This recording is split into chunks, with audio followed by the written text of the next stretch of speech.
Hello everyone, welcome back to another video. First of all, a very happy new year to each and every one of you. Praying that this year will be a successful year for each and every one of us and that we all achieve our goals and dreams in good health. So here in this video, we will be going through Nagaland current affairs for the month of December 2025. So let's start. So Nagaland celebrates its statehood day every year on 1st December, marking its formal recognition as the 16th state of India in 1963. So Nagaland became the 16th state of India in 1963 on 1st of December. So if we see the map here, so this is north, south, east, and west. So towards the north, you will see Arunachal Pradesh. Towards the east, you will see Myanmar. Towards the south, you will see Manipur. And towards the west, you will see Assam. And then the capital of Nagaland is Kohima. So the state of Nagaland has an area of 16,579 kilometers square. So if you convert this into meter, it will be 6,401 meters square. Now, according to 2011 census of India, the population of Nagaland is 19,80,602. So the state bird is Blitz tragopan, state flower rhododendron, state animal mithun, which is also the state animal of Arunachal Pradesh. State tree is alder tree, state fish chocolate mashir, which is also the state fish of Sikkim. The motto is unity. Official language of Nagaland is Indian English. So if you see here in this picture, this is the emblem of Nagaland and it was designed by Merimbo Dolo and it was officially adopted by the government of Nagaland in the year 2005 when Dr. Nefirio was the chief minister. So if you see this emblem here, this is a circular seal which depicts a mitten bison standing on a greeny hilly landscape with the motto Unity is written at the top and then Government of Nagaland is written at the bottom. Nagaland Chief Minister Dr. Nefirio highlighted the state's developmental achievements on the occasion of the 63rd Statehood Day celebration in Kohima. So last year, the celebration was the 63rd Statehood Day celebration, and during the occasion, our Chief Minister Dr. Nefirio had highlighted the state's developmental achievements. So these are the state's developmental achievements. So we will go through this. So Nagaland has a population about 22% aged 15 to 25 years.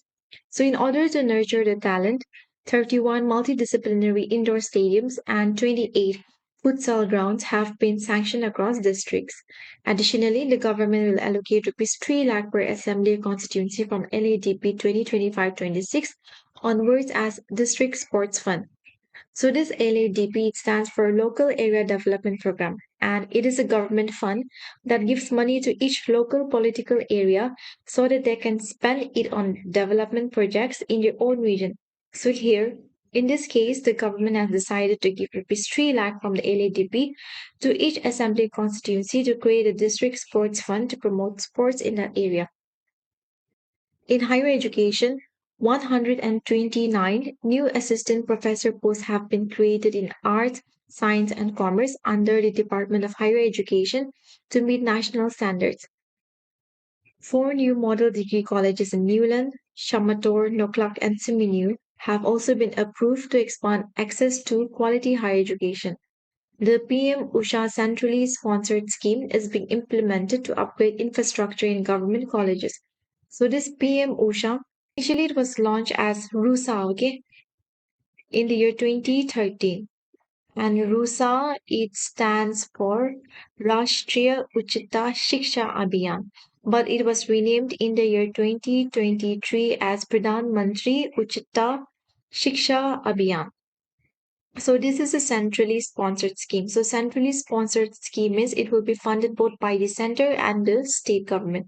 So the ratio is 60 by 40 for other states. That is 60% by the state, by the center will be funded and 40% by the state will be funded. In case of Northeastern and Himalayas, the ratio is 90 by 10. So that means 90% is funded by the center and 10% by the state. And in case of union territories, it is 100% sponsored by the center. And centrally sector scheme, it means it is fully funded by the center. So this PM OSHA is being implemented to fix and upgrade the infrastructure. So through the Chief Minister Corpus Fund, financial assistance was provided to 184 entrepreneurs last year, so that is 2024. And then 191 beneficiaries this year, that is 2025.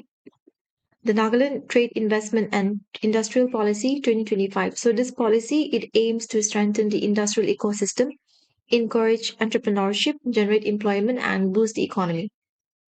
The Information Technology and Communication Department has initiated the Nagaland Innovation Hub for startups at Chumkatima. Under the Nectar project, lighthouse school complexes are being constructed in 16 districts with 35% progress completed.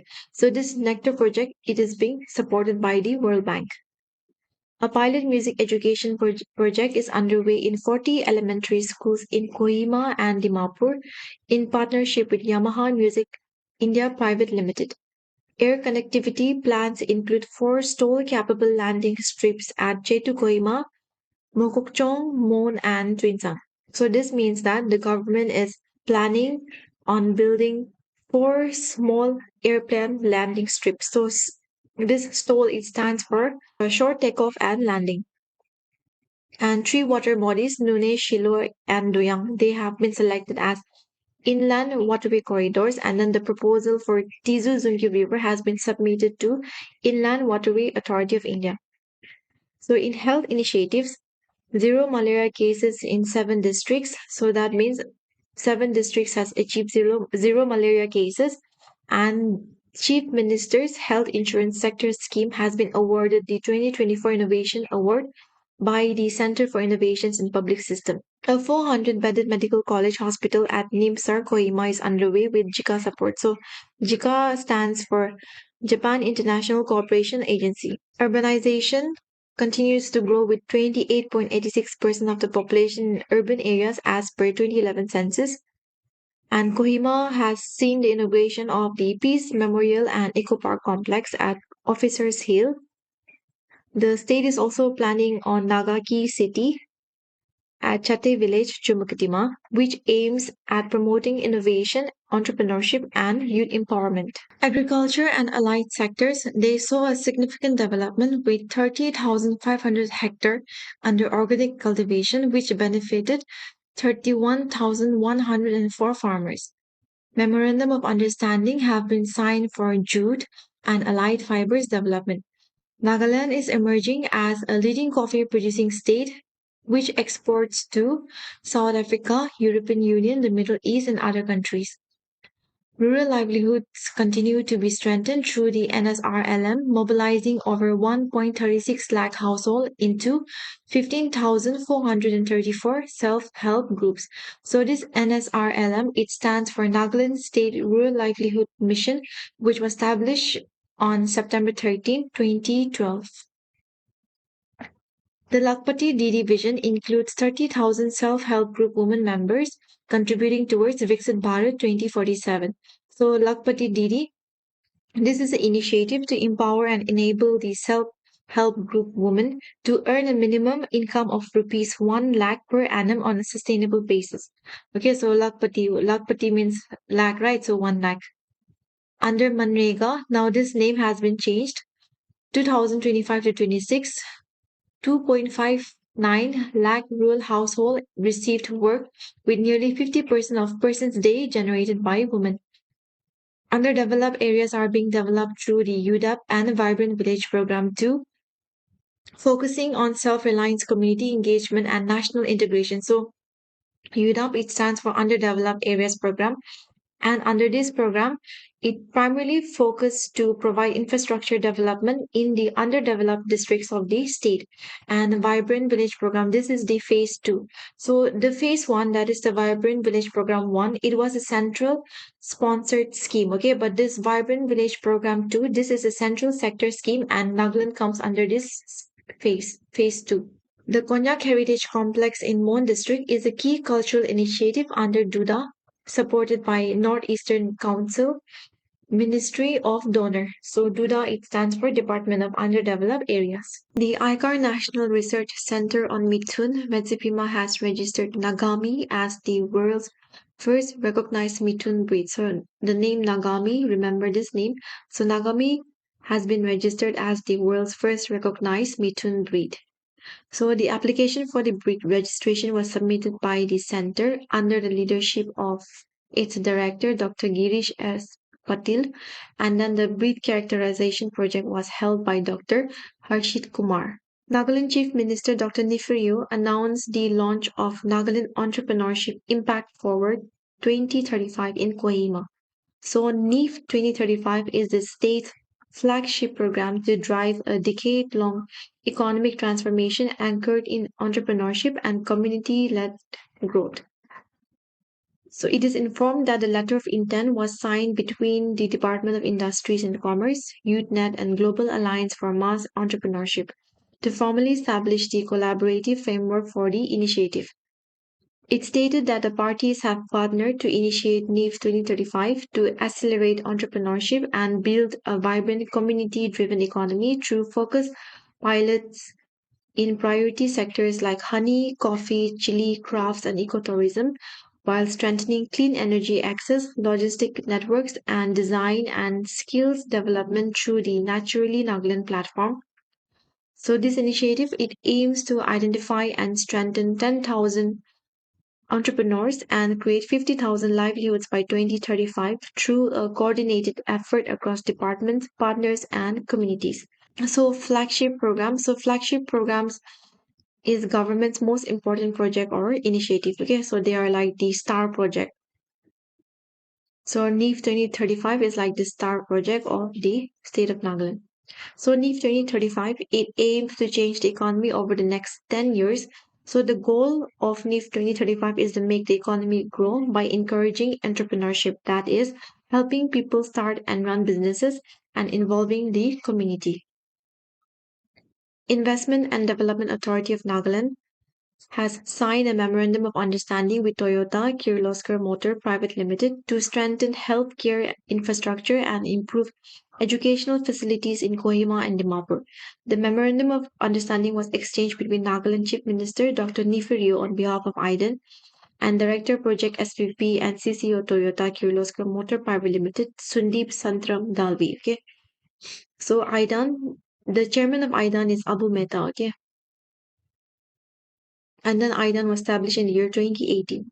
So if you see here this letter of intent and memorandum of understanding, so giving you a brief explanation between the difference. So letter of intent is like a preliminary agreement that shows interest in working together. Okay, so letter of intent, it outlines the basic terms and goals of partnership.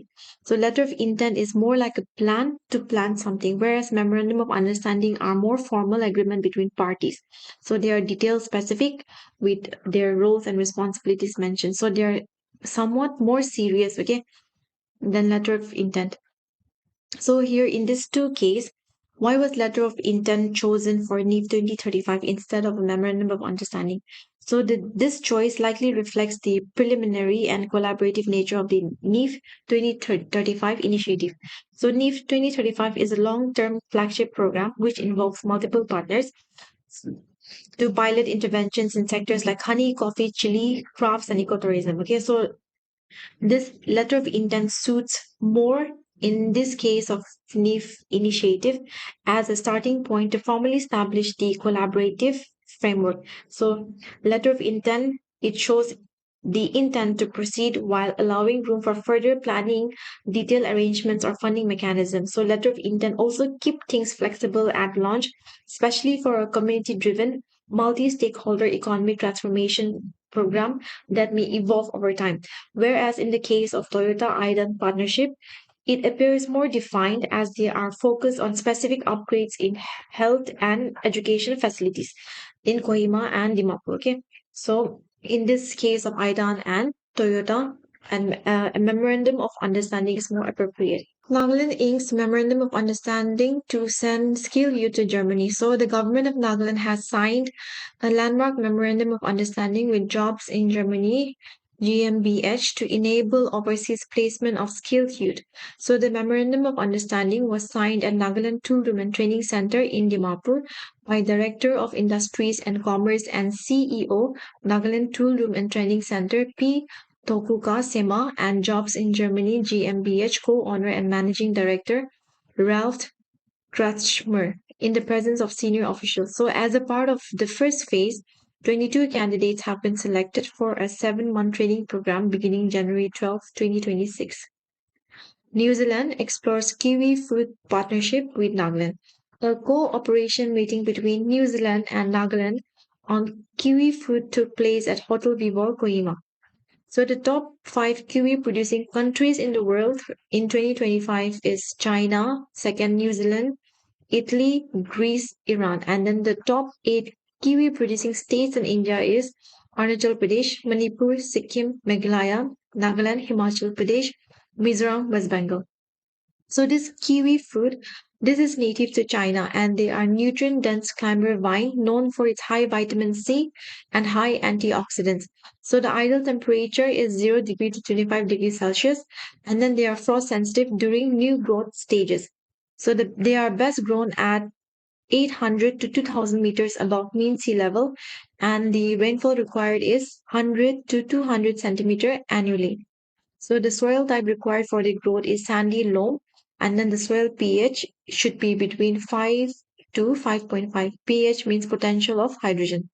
So Nagaland hosted the Malta Country Partner Roundtable, where both sides explored opportunities for collaboration in music, arts, education, enterprise, creative industries, and youth engagement. So the roundtable was chaired by advisor to Chief Minister and Chairman of IDAN, that is Abu Mehta. And then he welcomed the Maltese delegation and highlighted the Nagaland's cultural vibrancy, global music engagement, and its historical significance in the Battle of Koima. Malta's High Commissioner to India, Ruben Goshi, drew parallels between Malta's colonial past and Naga history, emphasizing shared experiences that form a natural basis for cultural understanding. So, Malta is the smallest country in the European Union by both area and population. Capital of Malta is Valletta. Robert Abela is the 14th Prime Minister of Malta. Mariam Spiterio de Bono is the 11th President of the Republic of Malta and European Union. It is a supranational political and economic union of 27 member states that are located primarily in Europe. And Battle of Kohima, it was fought from April 4th to June 22nd, 1944 between the Japanese army led by Lieutenant General Kotuka Sato of the 31st Division of the Japanese Army and the Allied forces led by General William Slim, commander of the 14th Army. And the invasion of the princely state of Manipur and Naga Hills by the Japanese was codenamed as Operation Yugo. The government of Nagaland has signed memorandum of agreements with two key state departments for a major World Bank funded climate resilience project, marking a significant push for sustainable agriculture and water security in the state's hill ecosystem. So the agreement was signed with the Department of Land Resources and Nagaland Empowerment of People through Economic Development under the Element Project, which will be implemented through the Society for Climate Resilient Agriculture in Nagaland. So the total project cost is rupees 574.63 crore, which will cover 225 villages in 16 districts in Nagaland. So the Element project, it aims to restore degraded landscape, build climate resilience and improve livelihoods across 225 villages in 16 districts of the state over a period of 5 years ending in 2030. Another memorandum of agreement was signed with NIPIT to strengthen the climate resilient livelihoods and sustainable development across 225 villages in 16 districts. As a part of this initiative, NIPIT, through its Center of Excellence for Renewable Energy Studies, has been engaged as a state technical partner for research, innovation, and all technology development. So the partnership will run for 18 months with scope for extension based on performance all activities will follow the World Bank environmental and social safeguards. So in memorandum of agreement, the one party can sue the other if they do not follow the protocols which was listed in the memorandum of agreement. So suppose, say in this case, if NIPID fails to fulfill the agreed responsibilities, like if they don't use the funds properly for the livelihood projects, then the government of Nagaland can sue NIPID. Okay, so that is what memorandum of agreement is. So in memorandum of agreement, one party can sue the other if they do not follow the protocols. Union Minister Jyotiraditya Skinda, on his visit to Nagaland at Tupima village, has announced some major infrastructure projects. He laid the foundation stones for 11 new projects worth rupees 443.412 crore, including a multi-speciality hospital at Chumukatima at rupees 58.721 crore, a 50-bedded hospital at new district's headquarter parent amounting to rupees 44.651 crore, construction of Kohima Multidisciplinary Sports Center at IG Stadium Complex, Kohima at rupees 72.691 crore, Nagaland Innovation Hub for Startup amounting to rupees 19.566 crore and development of 1.5 megawatt Zina small hydro project at rupees 22.803 crore. He also announced 6 road projects connecting key towns and villages. The minister has also praised the potential of Naga coffee with over 11,000 hectares under cultivation and assured full support from the donor ministry in branding and promoting it globally. He also said that Northeast is currently growing at 10 to 13%, outpacing the national GDP growth rate. The union minister had also informed that 8 high-level task forces, each chaired by a chief minister, are developing a collective vision for the Northeast. Ministry of Development of Northeastern Region, Northeastern Council has released a total of rupees 4 crore 78 lakh 27,552 during November 2025 for Nagaland for various development programs supporting heritage and cultural centers, youth and sports infrastructure, and initiatives aimed at preserving indigenous traditions while promoting tourism and local enterprise. So, completed projects during November 2025 are the project titled Rainwater Reservoir for Fire Safety and Skill Training Center, Nagaland. So this was sanctioned on March 9, 2023 at a cost of rupees 381.795 lakh and it was completed in November 2025. It provides for the construction of rainwater harvesting reservoir at key locations in Dimapur and Kozama to ensure reliable water sources for firefighting operations. Established at Sobima village, Dimapur, at a cost of rupees 4.48 crore, bamboo-based craft concentration center. This serves as a comprehensive facility for bamboo artisans. It features a craft eco museum for preserving traditional crafts, a craft design lab for innovation, and facilities for natural dyeing and weaving. The government of India has launched the new phase of Pradhan Mantri Ujjwala Yojana 3.0. So in this, fresh release of LPG connections have begun across Nagaland. So Nagaland has recorded 4.7 lakh LPG connections, including 1.2 lakh free connections under Pradhan Mantri Ujjwala Yojana, with a nationwide rollout of Pradhan Mantri Ujjwala Yojana 3.0 and the center's approval of 25 lakh additional free connections. More eligible women in Nagaland, particularly in rural and remote areas, are expected to benefit from it. So each new beneficiary under the Pradhan Mantri Ujjwala Yojana 3.0 will receive a deposit-free cylinder, pressure regulator, Suraksha hose, DGCC, administrative charges, and courtesy of OMCs, a free stove and fresh first refilled. So applicants may choose between 14.2 kg or 5 kg single or double bottle connections. So the Pradhan Mantri Ujjwala Yojana was launched in May 2016 with an objective to provide deposit-free LPG connection to adult women from poor households across the country. So this LPG, it stands for liquefied petroleum gas, and then the primary component in LPG is propane and butane.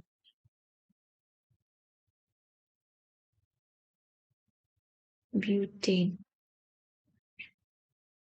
Additionally, a sulfur-containing compound called as ethyl mercaptan.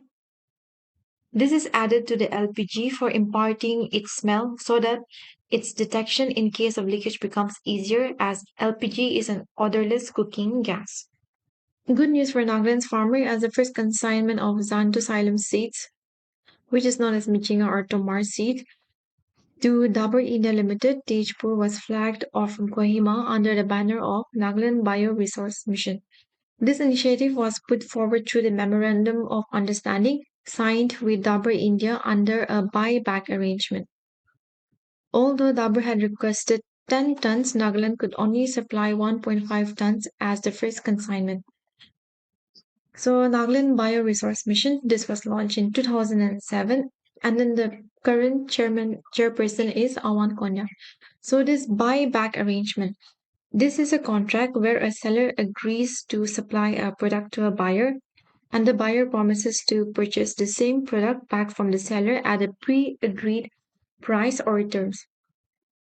So in this case, Dabur will buy the seeds again as part of the agreement. So this arrangement benefits both parties. That is, the farmers have a guaranteed buyer, and then Dabur gets the raw material they need.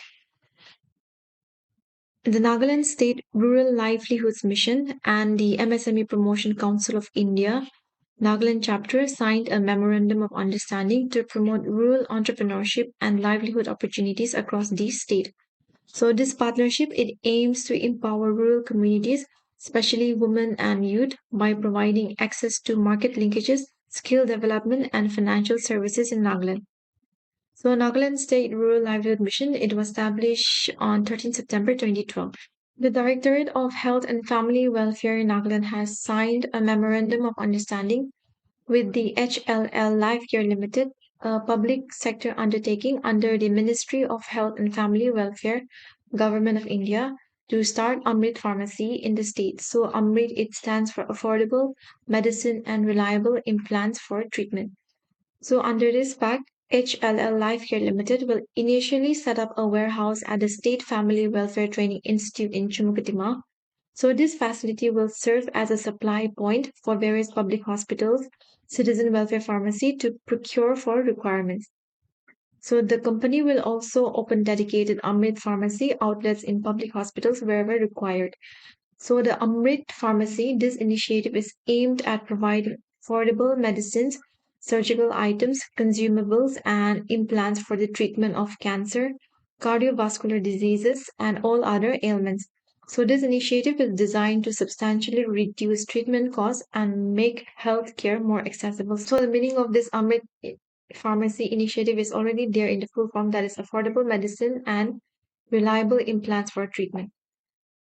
Indian Oil Corporation Limited, as part of its corporate social responsibility initiative, handed over critical medical equipment to public health facilities in Nagaland and signed a memorandum of understanding with the Investment and Development Authority of Nagaland for a women focused skilling project in the textile and handloom sector. Under the Corporate Social Responsibility Project, titled Critical Gap Equipment Filling, Indian Oil Corporation Limited provided essential medical equipment to Tsiminyu Community Health Center, Shamotor District Hospital, and Zuniputo District Hospital. So this initiative it aims at strengthening the healthcare infrastructure by addressing key equipment gaps in public health institutions, thereby enhancing accessibility and quality of healthcare services, particularly in remote and underserved areas of the state.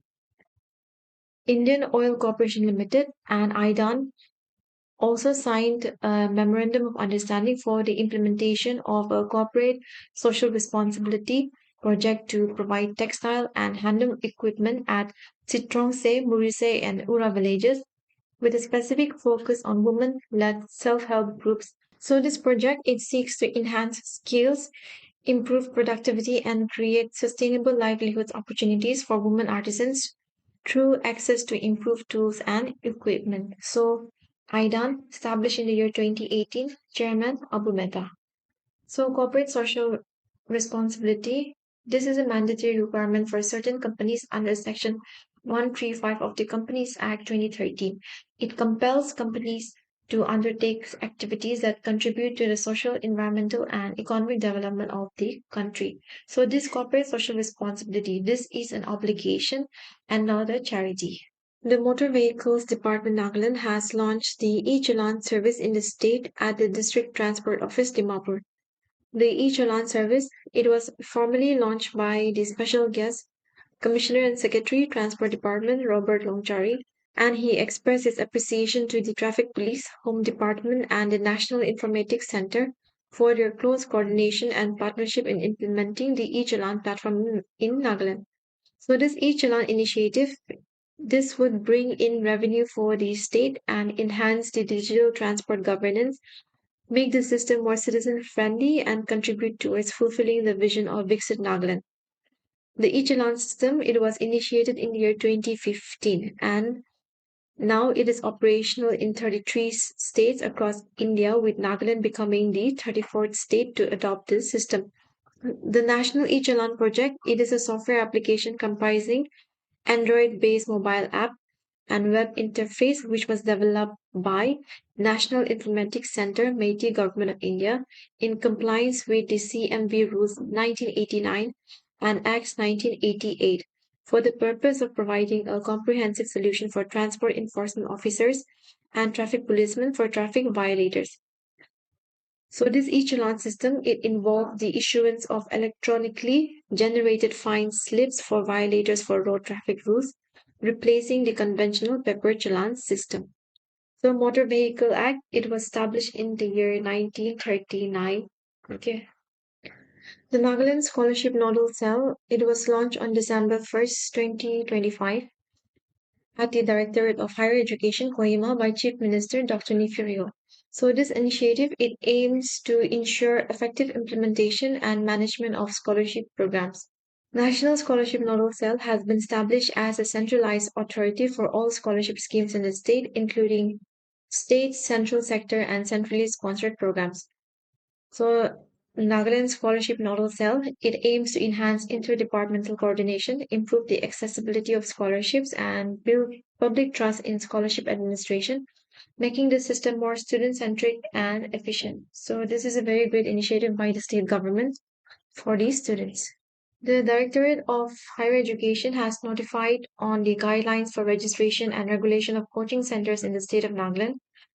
So the objective of the guidelines is for regulation of coaching centers for better guidance and assistance to the students in any study program, competitive examinations, or academic support. So this is a great initiative by the state government because coaching centers have been mushrooming in the state.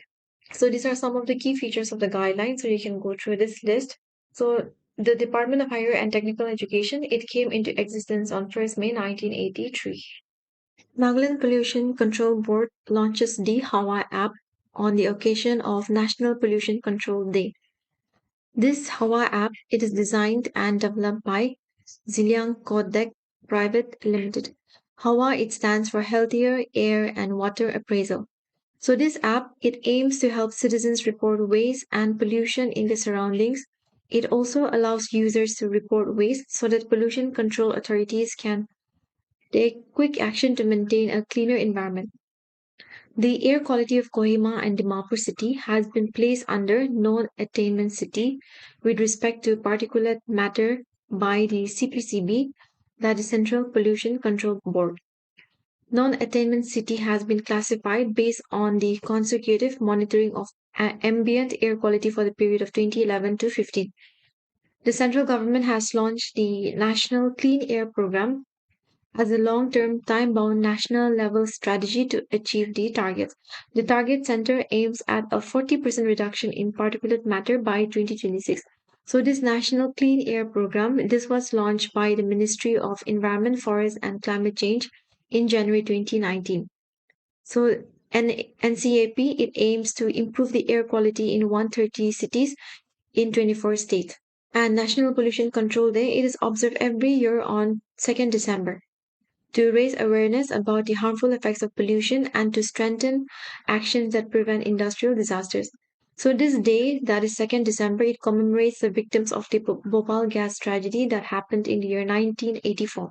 A massive leak of methyl isocyanate gas from the Union Carbide pesticide plant in Bhopal led to a catastrophic consequences. Another theme for National Pollution Control Day is Sustainable Living for a Greener Future. Nagaland Pollution Control Board monitoring found significant particulate matter norm breaches at Nagaland's Hornbill Festival. So, traffic congestion, burning of firewood in morongs and food stalls, dust from unpaved surfaces, and construction related road dust have been identified as three key factors driving repeated breaches of air quality norms during the Hornbill Festival 2025. According to National Ambient Air Quality Standards, particulate matter 10 should not exceed this limit in 24 hours. Okay, and then for PM 2.5, it should not exceed this limit in 24 hours. Particulate matters are harmful because they can cause adverse health effects, including respiratory and cardiovascular issues. The Guwahati High Court Kohima bench has launched its official mobile application which is aimed at making justice delivery more accessible and transparent and citizen friendly. So, this application was formally launched by Justice Ashutosh Kumar, who is the Chief Justice of Guwahati High Court.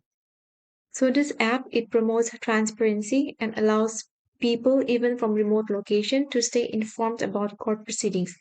So, according to Telecom Regulatory Authority of India, Telecom Dashboard of March 2025, 95.22% of internet subscribers in India access the internet through mobile devices. So, which makes mobile apps an essential tool for delivering timely and reliable information. So, this Telecom Regulatory Authority of India, it was established on 20th February 1997 by the Telecom Regulatory Authority of India 1997. The second edition of Naga Alphameric was released by Deputy CM T.R. Ziliang in the presence of the advisory board. So this Naga alphanumeric, it is a three-dimensional characteristic which enables to fully stress the typical accent of the Naga community dialect. So this Naga alphanumeric, it was invented by N. Haisoi Endang,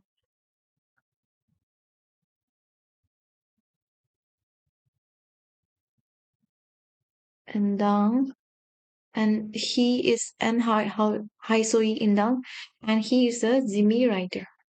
Lok Sabha MP S. Sukumaran Jamir highlighted the excessive delay in establishing the Indian Institute of Science, Education and Research for Nagaland. So actually this initiative was announced by the then Union Finance Minister, late Arun Jaitley, during the Union Budget for 2015 to 2016. So right after the announcement was made, a strategic plot of approximately 200 acres of land was successfully acquired near the Dimapur airport, but despite the land acquisition being completed years ago, no subsequent action has been taken to commence the project.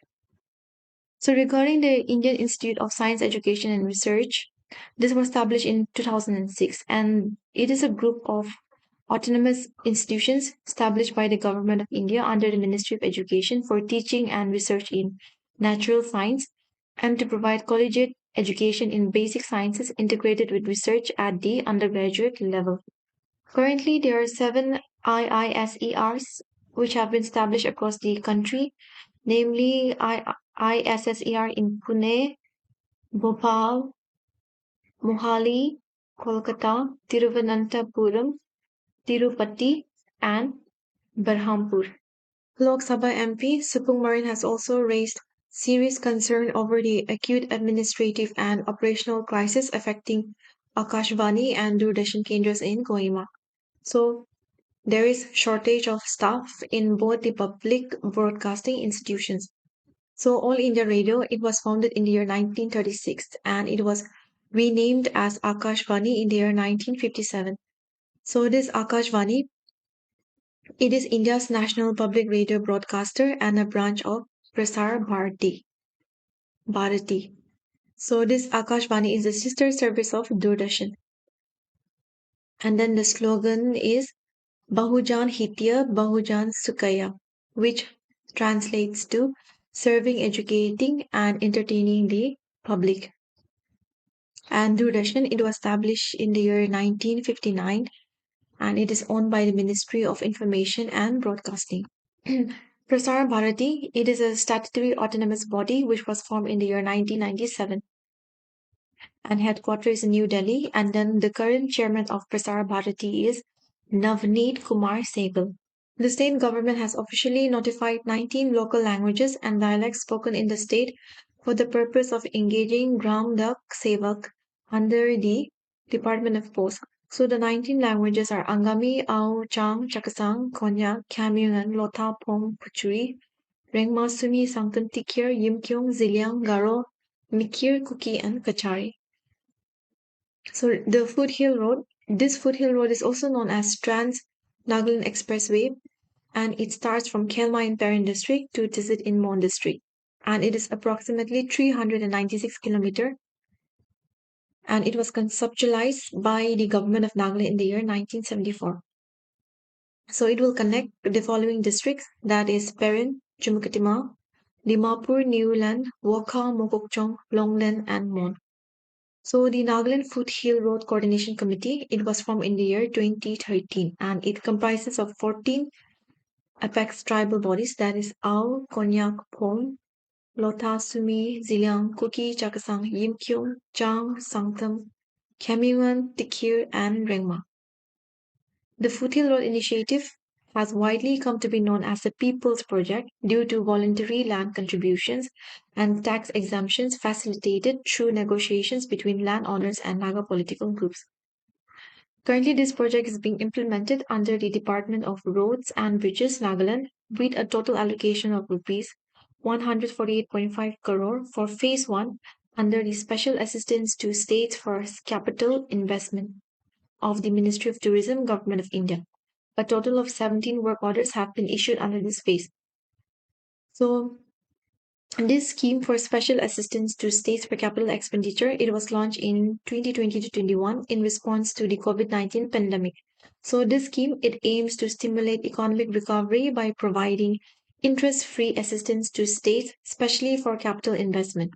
So this scheme, it provides a long-term interest-free loans for a period of 50 years to states exclusively for capital expenditure projects. So capital expenditure, it refers to the funds which is being spent by the government or businesses on acquiring, upgrading, or maintaining physical assets such as infrastructure, machinery, or technology.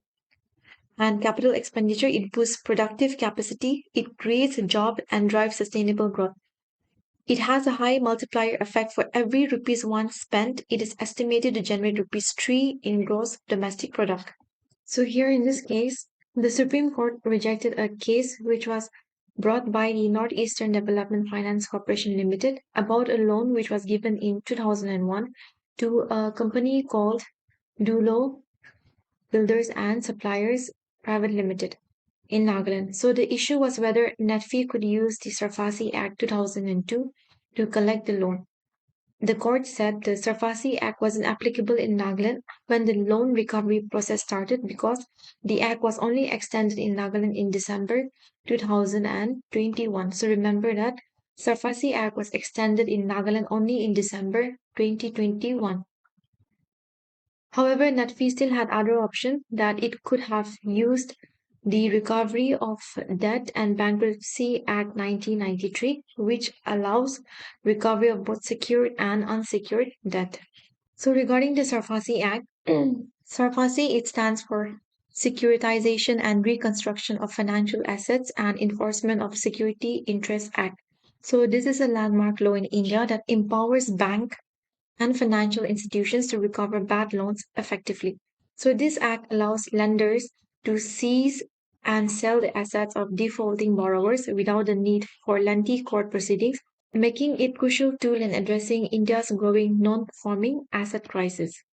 Ex-Parliamentaries Association of Nagaland has urged the state government to swiftly implement Register of Indigenous Inhabitants of Nagaland, that is REIN.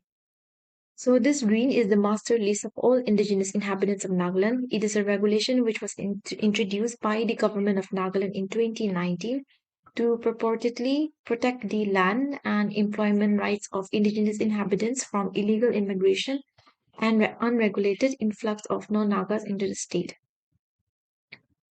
The Inner Line Regulation Commission under the Naga Students Federation has clarified that Nepali or Gorkha citizens are not exempted from the purview of the Inner Line Regulation in Nagaland and are required to obtain an Inner Line pass under existing laws. So only natives settled in the Naga Hills prior to the formation of the state of Nagaland in December 1963 are exempted from the provision. The name of the Paramedical Training Institute, now it is officially changed to Nagaland Institute of Allied and Healthcare Kohima.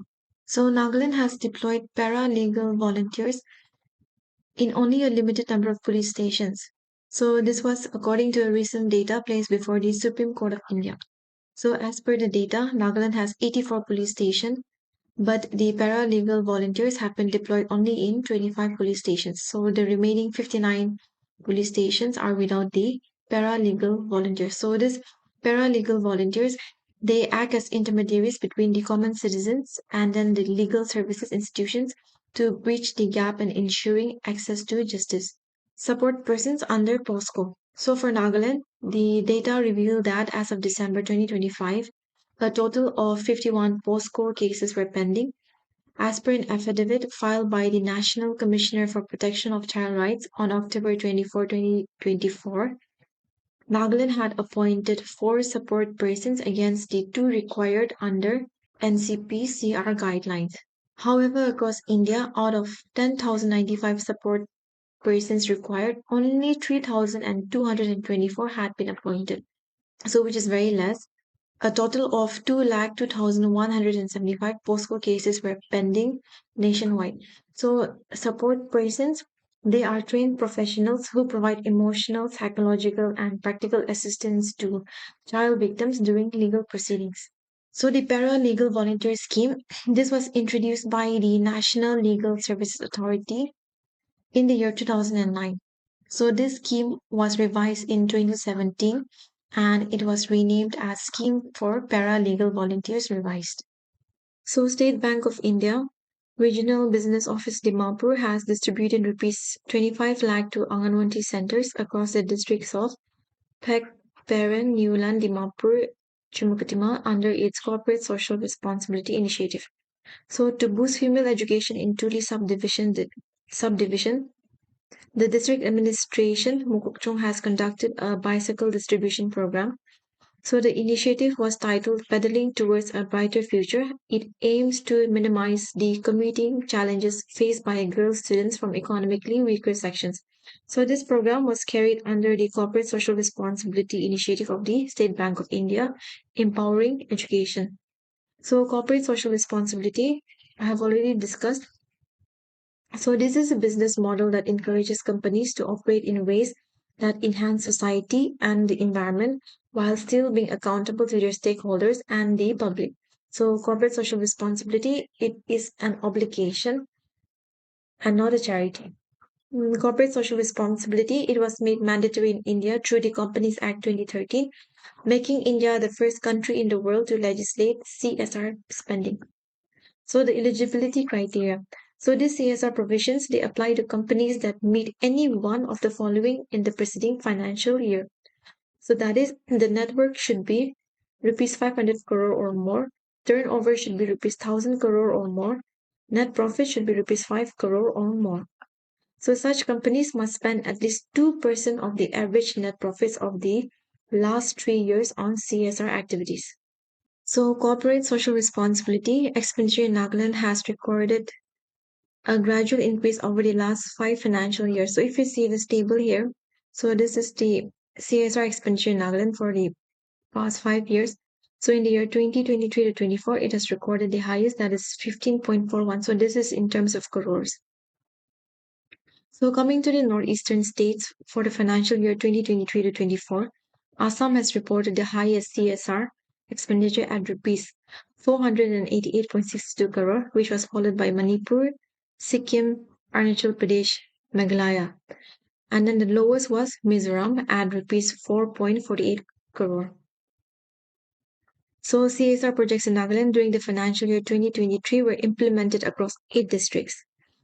So Kohima accounted for the highest reported CSR expenditure at rupees 7.12 crore, followed by Twinsang and Mon.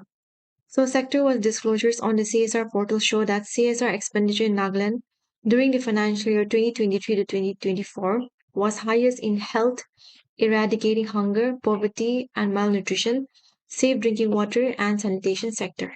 Incidentally, CSR spending in Kifri, which is the aspirational district in Nagaland, is shown as zero from financial year 2019 to 20 to financial year 2023 to 24 on the CSR portal. However, this time, when the Union Finance Minister Nirmala Sitharaman visit, visited Kifri in November 2025, ceremonially handed over several CSR initiatives.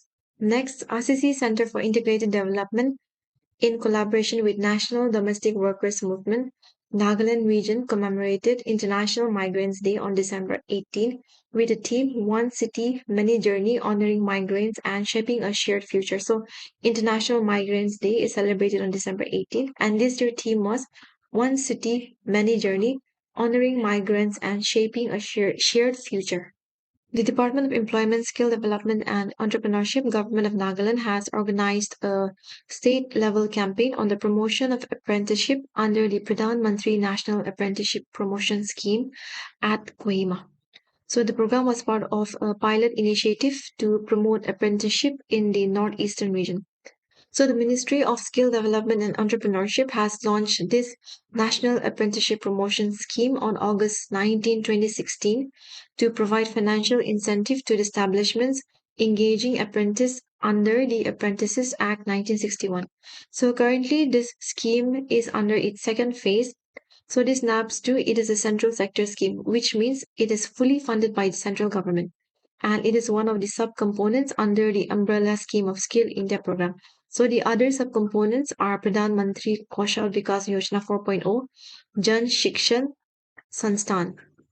So under NAPS 2, the government shares partial stipend support limited to 25% of the minimum prescribed stipend payable to apprentice, subject to a maximum of 1,500 per apprentice per month during the training period. So the stipend is dispersed directly to the apprentice's bank account through the direct benefit transfer mechanism. Nwemwang Wanghu, who is believed to be one of the last tattooed elders of the Konyak Naga community who practiced the now abandoned tradition of head hunting, he made a rare appearance at the major cultural festival in Northeast India. So he traveled from his remote village in Mon district to attend the 26th Hornbill Festival in Nagaland at Kisama. As the Oting incident turns 4 years old, the Konyak Civil Society they observed a black day to remember the victims. The Eastern Naga Students Federation held a candlelight vigil at the ongoing Hornbill Festival in the Kisamas Konyak Morong, paying homage to the 14 civilians killed in the December 2021 incident. So on December 2021, soldiers from the Para Special Forces they shot at a pickup van carrying coal miners who were going back to Oting village in Mon district. The state's special investigation team they later found out that the troops didn't follow normal operating rules and used excessive unfair firing.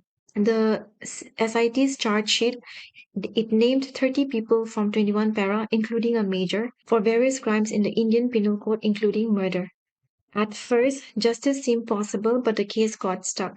In April 2023, the Ministry of Defense refused the state government's request for permission to prosecute the accused because the soldiers are protected by the AFSPA Act 1958 in disturbed areas. Then on September 17, 2024, the Supreme Court cancelled the criminal proceedings against the army personnel involved, effectively closing the FIR in the case.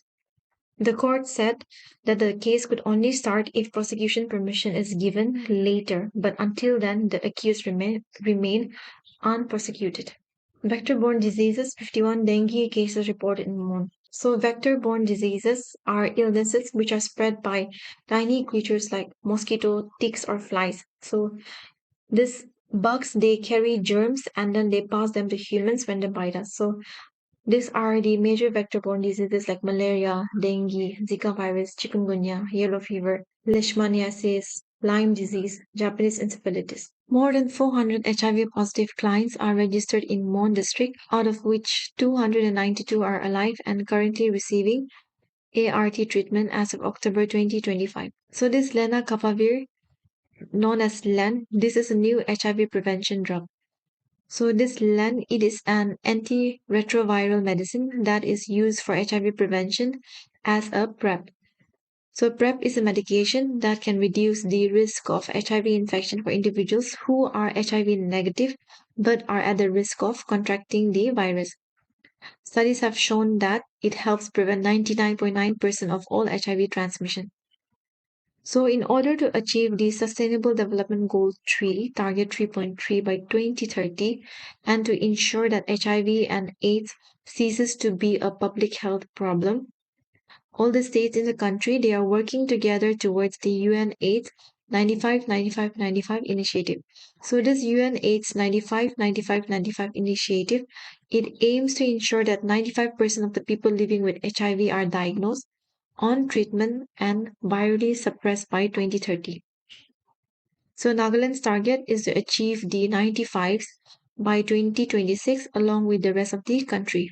The HIV demographic in Nagaland is reportedly making a shift from the traditional high risk group to formerly at risk population. So Nagaland is shifting towards the at risk population from the high risk group. The Tsiminyu District Administration has officially declared Kitaga, Tsiminyu, and Kenyu villages as the first child marriage free villages in Nagaland.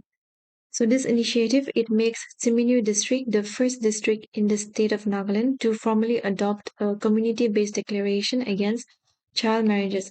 So the declaration was made during the culmination of the 16 days of activism against gender-based violence and the observance of Human Rights Day. So Human Rights Day is celebrated every year on 10th of December, and then this year the theme was Our Everyday Essentials. So, what is child marriage?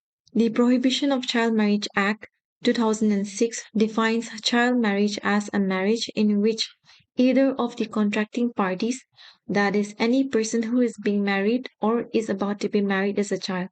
So, under the Act, a child is defined as a person who has not completed 21 years of age in the case of a male and 18 years of age in the case of a female. If you're below 18 years and you are a female, then you are a child. And if you're below 21 years and you're a male, then you are a child. Officially, no cases of child marriage have been registered in Nagaland under the Prohibition of Child Marriage Act since 2010 when the National Crime Records Bureau first started publishing data on crimes under the Act. So across India, there are 6,038 cases under the Prohibition of Child Marriage Act in 2023. But the National Family Health Survey reports they offer some insights. So according to this report, it indicates that 5.6% of women who are aged between 20 to 24 in Nagaland were married before 18. And among men aged between 25 to 29, 5% were married before the age of 21 and 3.8% of women aged between 15 to 19 in Nagaland were either mothers or pregnant during the National Family Health Survey 5 compared to the national figure of 7%. However, the rate of child marriage among the women has declined significantly. During the National Family Health Survey 3, it was 18%.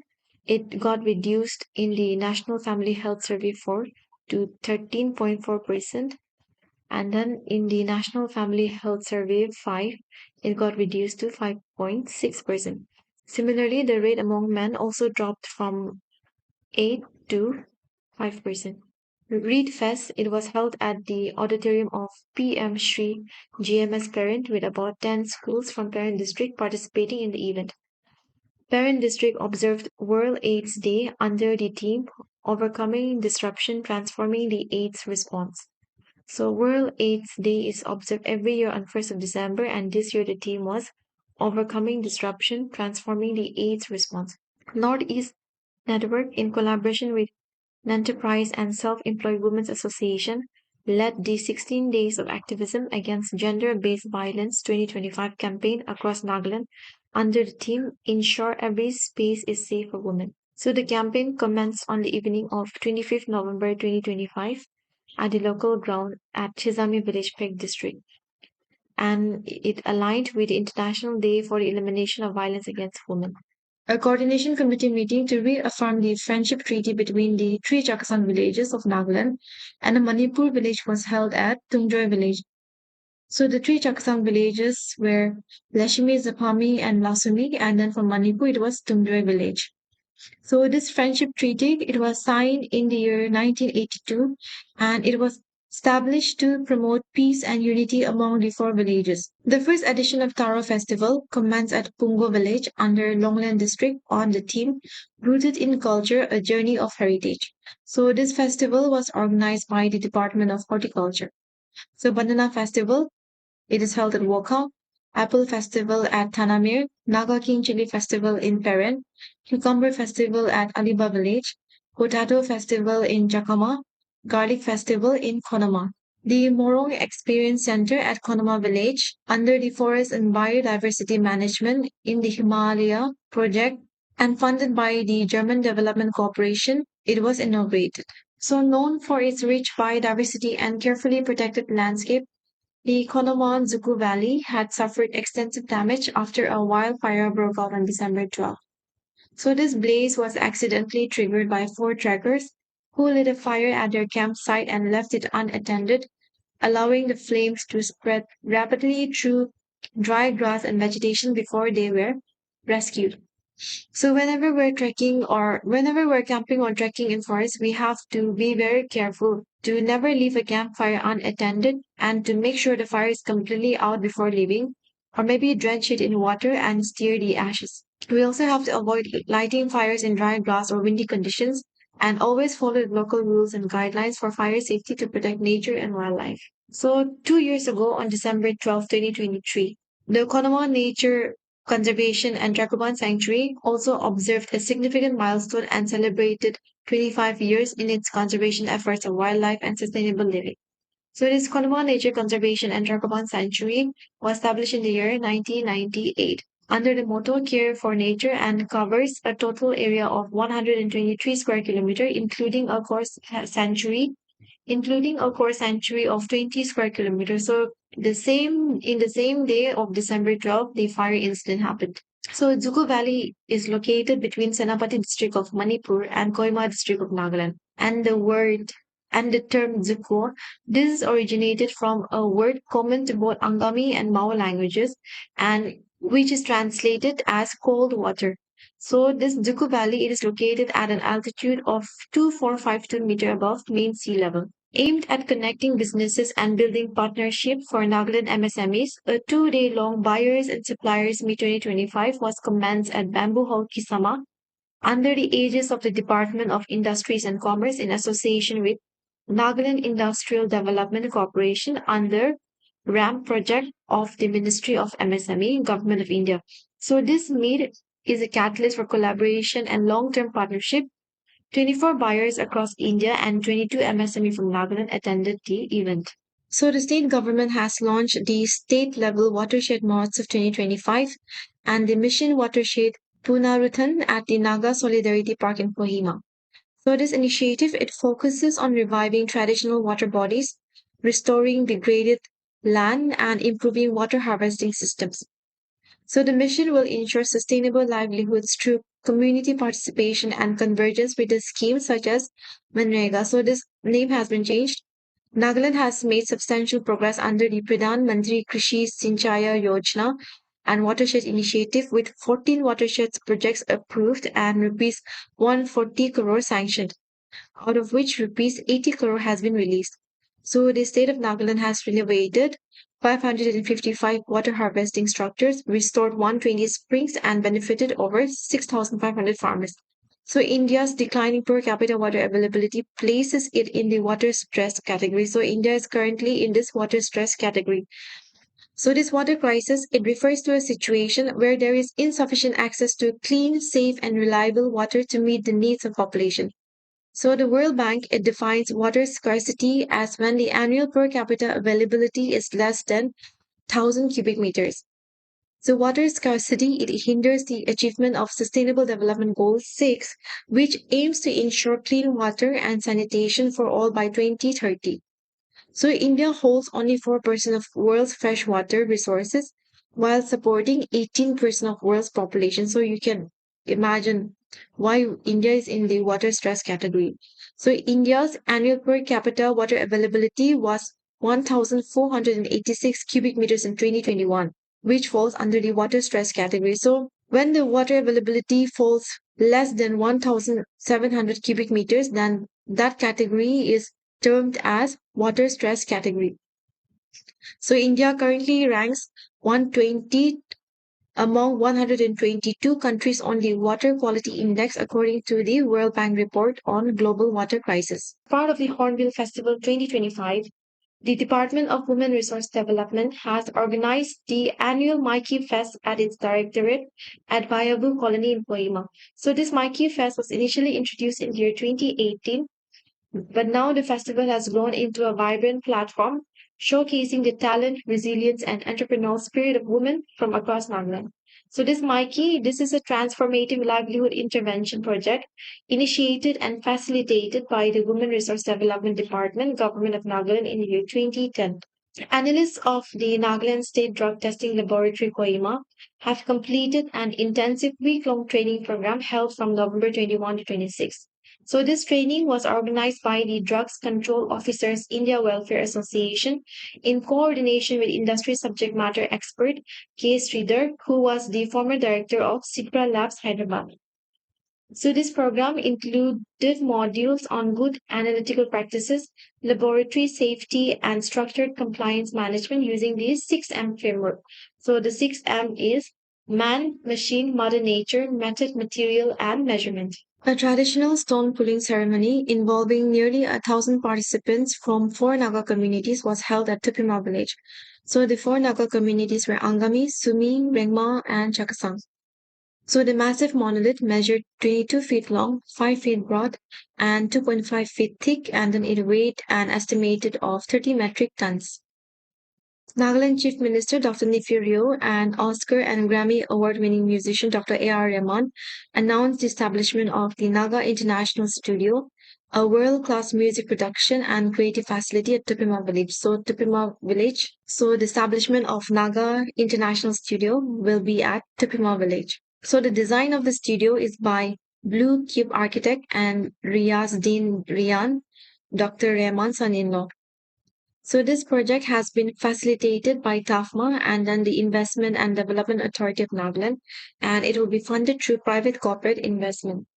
So Dr. Rahman, he first visited Nagaland in the year 2019 as the chief guest of the Hornbill Festival at the invitation of Dr. Nefurio, and Headhunting to Beatbox. This is Nagaland's musical journey documentary, and it was directed by Rohit Gupta and it was produced by A.R. Rahman. The Secretary of MITI, Government of India, that is S. Krishnan. Okay, he is the Secretary of Ministry of Electronics and Information Technology, has assured the Union government's commitment and support to strengthening information technology and infrastructure in Nagaland. S. Krishnan has also reaffirmed the government's support to advance the new generation of strategic technology initiative outlined by the state during a meeting with the advisor for information technology and communication, economics and statistics and evaluation, H. Sitompru Sankam in Kohima. So during the meeting, the advisor presented several flagship technological initiatives envisioned by the state government to build a resilient and future-ready digital governance infrastructure. So the initiatives include AI-powered state data center designed to serve as a center for hosting critical government applications and enabling data-driven decision-making, the State Cybersecurity Operations Center, designed to protect the government's digital assets through enhanced monitoring and coordinated incident response. A book titled Naga Village Formation. It was authored by Dr. Libe Mokitang, an associate professor, Department of History at Mount TA College. So this book was formally launched at a gathering held at his residence in Wokatong. So earlier, this book was officially released on November 17 at Bodoland University. So the name of the book and then the name of the author. Please remember this. The Mukokchung Forest Division inaugurated Nagar Van Merakum Tsin a 50-hectare community-led urban forest model envisioned as a landmark for ecological restoration, cultural memory, and climate resilience. So this inauguration ceremony was held at the Merakam Sian site in Mokchung district. So December 22nd, 1872. So this date, it marks the establishment of the first Baptist church on Naga soil at Molongkimo. In the celebration of this historic anniversary in Nagaland's church history, a memorial to Cordella Brown, who was an Assamese evangelist, was unveiled on December 22nd, 2025 by the ABAM Executive Secretary Reverend Timsa Jamir. The Election Commission of India has ordered a special summary revision of the photo electoral rolls with January 1st, 2026 as the qualifying date for the 28 Koredam Assembly constituency, where a by-election is due. So the revision will utilize standard forms, okay? That is form number 6, form 6A, form 7, and form number 8. So form 6, application for a new voter or elector. Form 6A, application for inclusion of name in electoral roll by an overseas elector. Form 7, application form of objection for proposed inclusion or deletion of name in existing electoral roll. Form number 8, application form for shifting of residence or correction of entries in existing electoral roll, replacement of EPIC or marking of PWD. So the applicant can voluntarily furnish their Aadhaar number in form number 6 and form number 8. So these electors can submit these forms to the concerned booth level officers, assistant electoral registration officer, or electoral registration officer. So this order was issued by Bhagyashri Bayanat, who is the chief electoral officer of Nagaland. So this special summary revision, this is a special process to update and correct the voter list before an election or by election. So it involves reviewing and revising the electoral roll to add new voters, remove or correct entries, and ensure the voter information is accurate. Okay. So the MLA of the 28th Koredang Assembly constituency who recently passed away was Impong L. Imjin. The 6th Northeast TB and Chest Diseases Conference 2025, it was held at Christian Institute of Health Sciences and Research, Chumukitima. So this event was organized by TB Association of Northeast India in collaboration with Christian Institute of Health Sciences and Research. The Health Minister of Sikkim, G.T. Dungyal, and the Deputy Speaker of Assam Assembly, Dr. Numal Mumin, attended the conference as special guests. So Christian Institute of Health Sciences and Research, this is a medical institute and a hospital founded in the year 1988 as the referral hospital. In 2006, the hospital was handed over to the Christian Medical College and Emmanuel Hospital Association and the government of Nagaland under a tripartite memorandum of understanding partnership agreement, and it was renamed the Christian Institute of Health Sciences and Research. This campus is situated on the land area of 130 acres and it is the largest medical center in Nagaland. The 11th edition of the Naga Loinlung Festival, a two-day event themed Livelihood Through Traditions, Preserving Naga Heritage, the art of Loinlung weaving. This concluded at Weaver's Place, Disape Village, Chumukutima. It was organized by the Exotic Eco Society in partnership with Nagaland Tourism as part of the Hornbill Festival. So this event it celebrated the enduring cultural art of loinloom weaving, a craft deeply embedded in the identity and livelihood of Naga communities. The Nagaland Skill and Entrepreneurship Development Mission under IDAN has initiated a heavy vehicle operation and machinery training program in collaboration with the Modern Mechanical and Workshop Training Center, PWD Government of Nagaland, located at Shukupi, Chumpitima. The training is part of state's mandate to skill, employ, and empower Naga youth while addressing existing employment gaps. So during the first phase of training under this sector, it covered 45 candidates. The Nagaland Bee and Honey Mission observed the 7th Nagaland Honey Bee Day on December 5 at the Nagaland Beekeeping and Honey Mission Utility Center, 6 miles away from Chumukitima. So this event was held under the theme Securing the Future of Honey Enterprises Through Financial Literacy.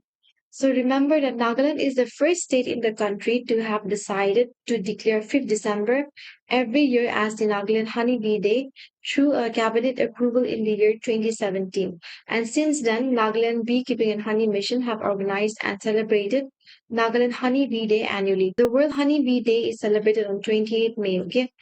And this year theme was Be Inspired by Nature to Nourish Us All. But for Nagaland, this is different. So know the difference of these two. Nagaland's honey consumption is 192 grams per capita annually, far above the national average. So national average is only 50 grams. So Mima village is recognized as the honey village. And West Bengal, Uttar Pradesh, Punjab, and Bihar are the four main producing states of honey in India. Nagaland Bee and Honey Mission, it was launched by the government of Nagaland in October 2007 with a vision to create a roadmap for the promotion and development of beekeeping and honey enterprise. So it is the first mission mode program launched in the country and the forerunner in the beekeeping and honey sector in the northeastern region of India. The chairman for Nagaland Beekeeping and Honey Mission is Obed Winkler. Special Olympics Bharat Nagaland marked its first observance of the International Day for Persons with Disabilities alongside its annual special Christmas on December 3 at Dimapur, Au Bapis Arogul, Dangan Bosti. So, Nungsong Mongla was conferred Distinguished Service Award for Disability Inclusion and Holistic Environment. So, this is Nungsong Mongla. So, International Day for Persons with Disability. This is annually celebrated on December 3rd, okay? And this year theme was amplifying the leadership of persons with disabilities for an inclusive and sustainable future. Special Olympic Bharat Nagaland has also marked a proud presence at the National Youth Leadership Summit, which was held at Pine Grove School, Dharampur, Himachal Pradesh. The Dimapur District Two-Wheeler Taxi Association has announced the inaugural Rev and Rhyme Festival 2025. Assam's own Pigment has officially made its entry into Nagaland with the launch of its first ever franchise outlet in Dimapur. Okay, so this behind this Pigman is Manoj Kumar Basumati, who is widely known as the Pigman of Assam. The third capacity building training of trainers for vocational trainers under the NEP Multi-Sector Skill Education Initiative in Nagaland was held at Hotel Grand Vista, Dimapur. So this workshop was organized by Lend a Hand India, a technical and knowledge partner in collaboration with Samagra Shiksha Department of School Education, Nagaland. Short circuits remain the leading cause of fire accidents in Dimapur in 2025, with the district recording 59 incidents between January and December. Official fire station data has revealed. So, non-Naga residents were the most affected, with a majority of cases involving kacha houses. The Tourism Department, in collaboration with the District Administration of Dimapur and Chumukatima, has set up Tourist Information Center, COM ILP facilitations counters at the Senior Tourist Officer Office in Dimapur and at Dimapur Airport. So this center will facilitate and issue offline tourist inner line permit for the visitors entering Nagaland. The third edition of the White Owl Literature Festival and Book Fair will begin from February 5 in Nagaland. So it will be organized by Penguin Random House India and Literary Institute The White Owl. So this 3-day event will be centered on the theme celebrating stories, inspiring minds, and it will be hosted at Zone Netu by the Park, Chumukutima, Nagaland. A smoke-free subdivision headquarter campaign was launched by the State Tobacco Control Cell, Nagaland under the Nagaland Tobacco Control Program during the sensitization workshop on tobacco control for stakeholders of Pugabuda subdivision. So the government of India has launched the National Tobacco Control Program in the year 2007-8 during the 11th five-year plan with the aim to create awareness about the harmful effects of tobacco consumption, to reduce the production and supply of tobacco products, to ensure effective implementation of the provisions under the COTPA Act, to help the people quit tobacco use and facilitate implementation of strategies for prevention and control of tobacco advocated by WHO Framework Convention of Tobacco Control. 5 individuals from the Koladisa area of Assam were apprehended by the Intanki Protection Force for illegally entering the Intanki National Park with the intent of hunting and poaching. Authorities recovered arms ammunition, and other hunting equipment from their possession. The accused have been booked under the stringent Wildlife Protection Act 1972 and the Arms Act. So it highlighted that such criminal acts are punishable under the Wildlife Protection Act 1972 with imprisonment of up to 7 years or a fine of up to rupees 25,000. So in Tanki Park, it is located 40 kilometers from the town of Paran and about 37 kilometers from Dimapur, and it is the only national park of Nagaland. It is spread over a distance of 200 square kilometers, and this park was established by the British administrators in the year 1923. It was first designated as a national park in the year 1993, and then the name Intanki it is derived from the Zimi dialect of the Ziliangrong Nagas. The Bharatiya Janata Party Kifri district, in its district executive meeting held at Seli Complex, Kifri, unanimously resolved to contest the 2028 general election in Nagaland independently without seat sharing. An awareness camp and cleanliness drive under the Swachh Bharat Abhiyan was organized at Seyochong village Kifri by the Nature SBI Foundation in collaboration with the Seyochong Village Students Union. The Swachh Bharat Mission, Swachh Bharat Abhiyan or Clean India Mission. This is a country-wide campaign initiated by the Government of India on 2nd October 2014 to eliminate open defecation and improve solid waste management and to create open defecation-free villages. The Hornbill Bamboo Carnival 2025, it began at the Nagaland Bamboo Resource Center, Savimancham, Pitima. So this 3-day event, it was organized by Nagaland Bamboo Development Agency. Nagaland Bamboo Development Agency, it was established in the year 2005 under the Nagaland Bamboo Policy 2004. And then the chairman is Nuzuta Suro. The District Child Protection Unit Simenu was felicitated for receiving the Best Performing District Child Protection Unit Award 2025. The 2-day 7th Hornbill Angling Festival themed Safe Mashir commenced at Tikumle along the Tizu River in Mallory district. So Mashir is the state fish of Nagaland and also the state fish of Sikkim. So Mallory was officially declared as the 17th district in Nagaland on November 2nd, 2004.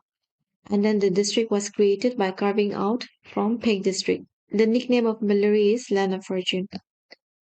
So the prominent landmarks in Milluri district include the Shiloi Lake, Tizu River, which connects to the Chinwin River, and then the Indo-Myanmar border at Avangku.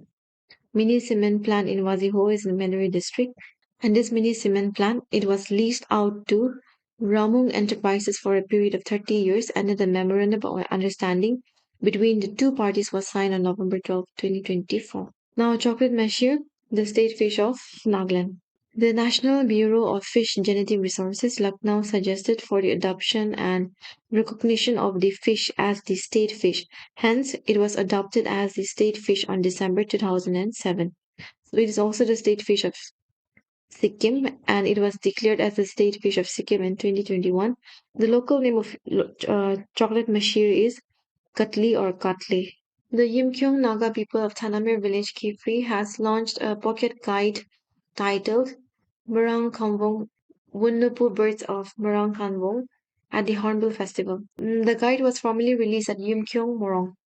So the Morong for the Yimkyong tribe is called as Kyang Yim or Kyang Yupung. Situated beneath Murang Kamvong, that is Mount Saramati, Nagaland's highest peak at 3,842 meters, Tanamir has long protected its forest through customary law and cultural ties.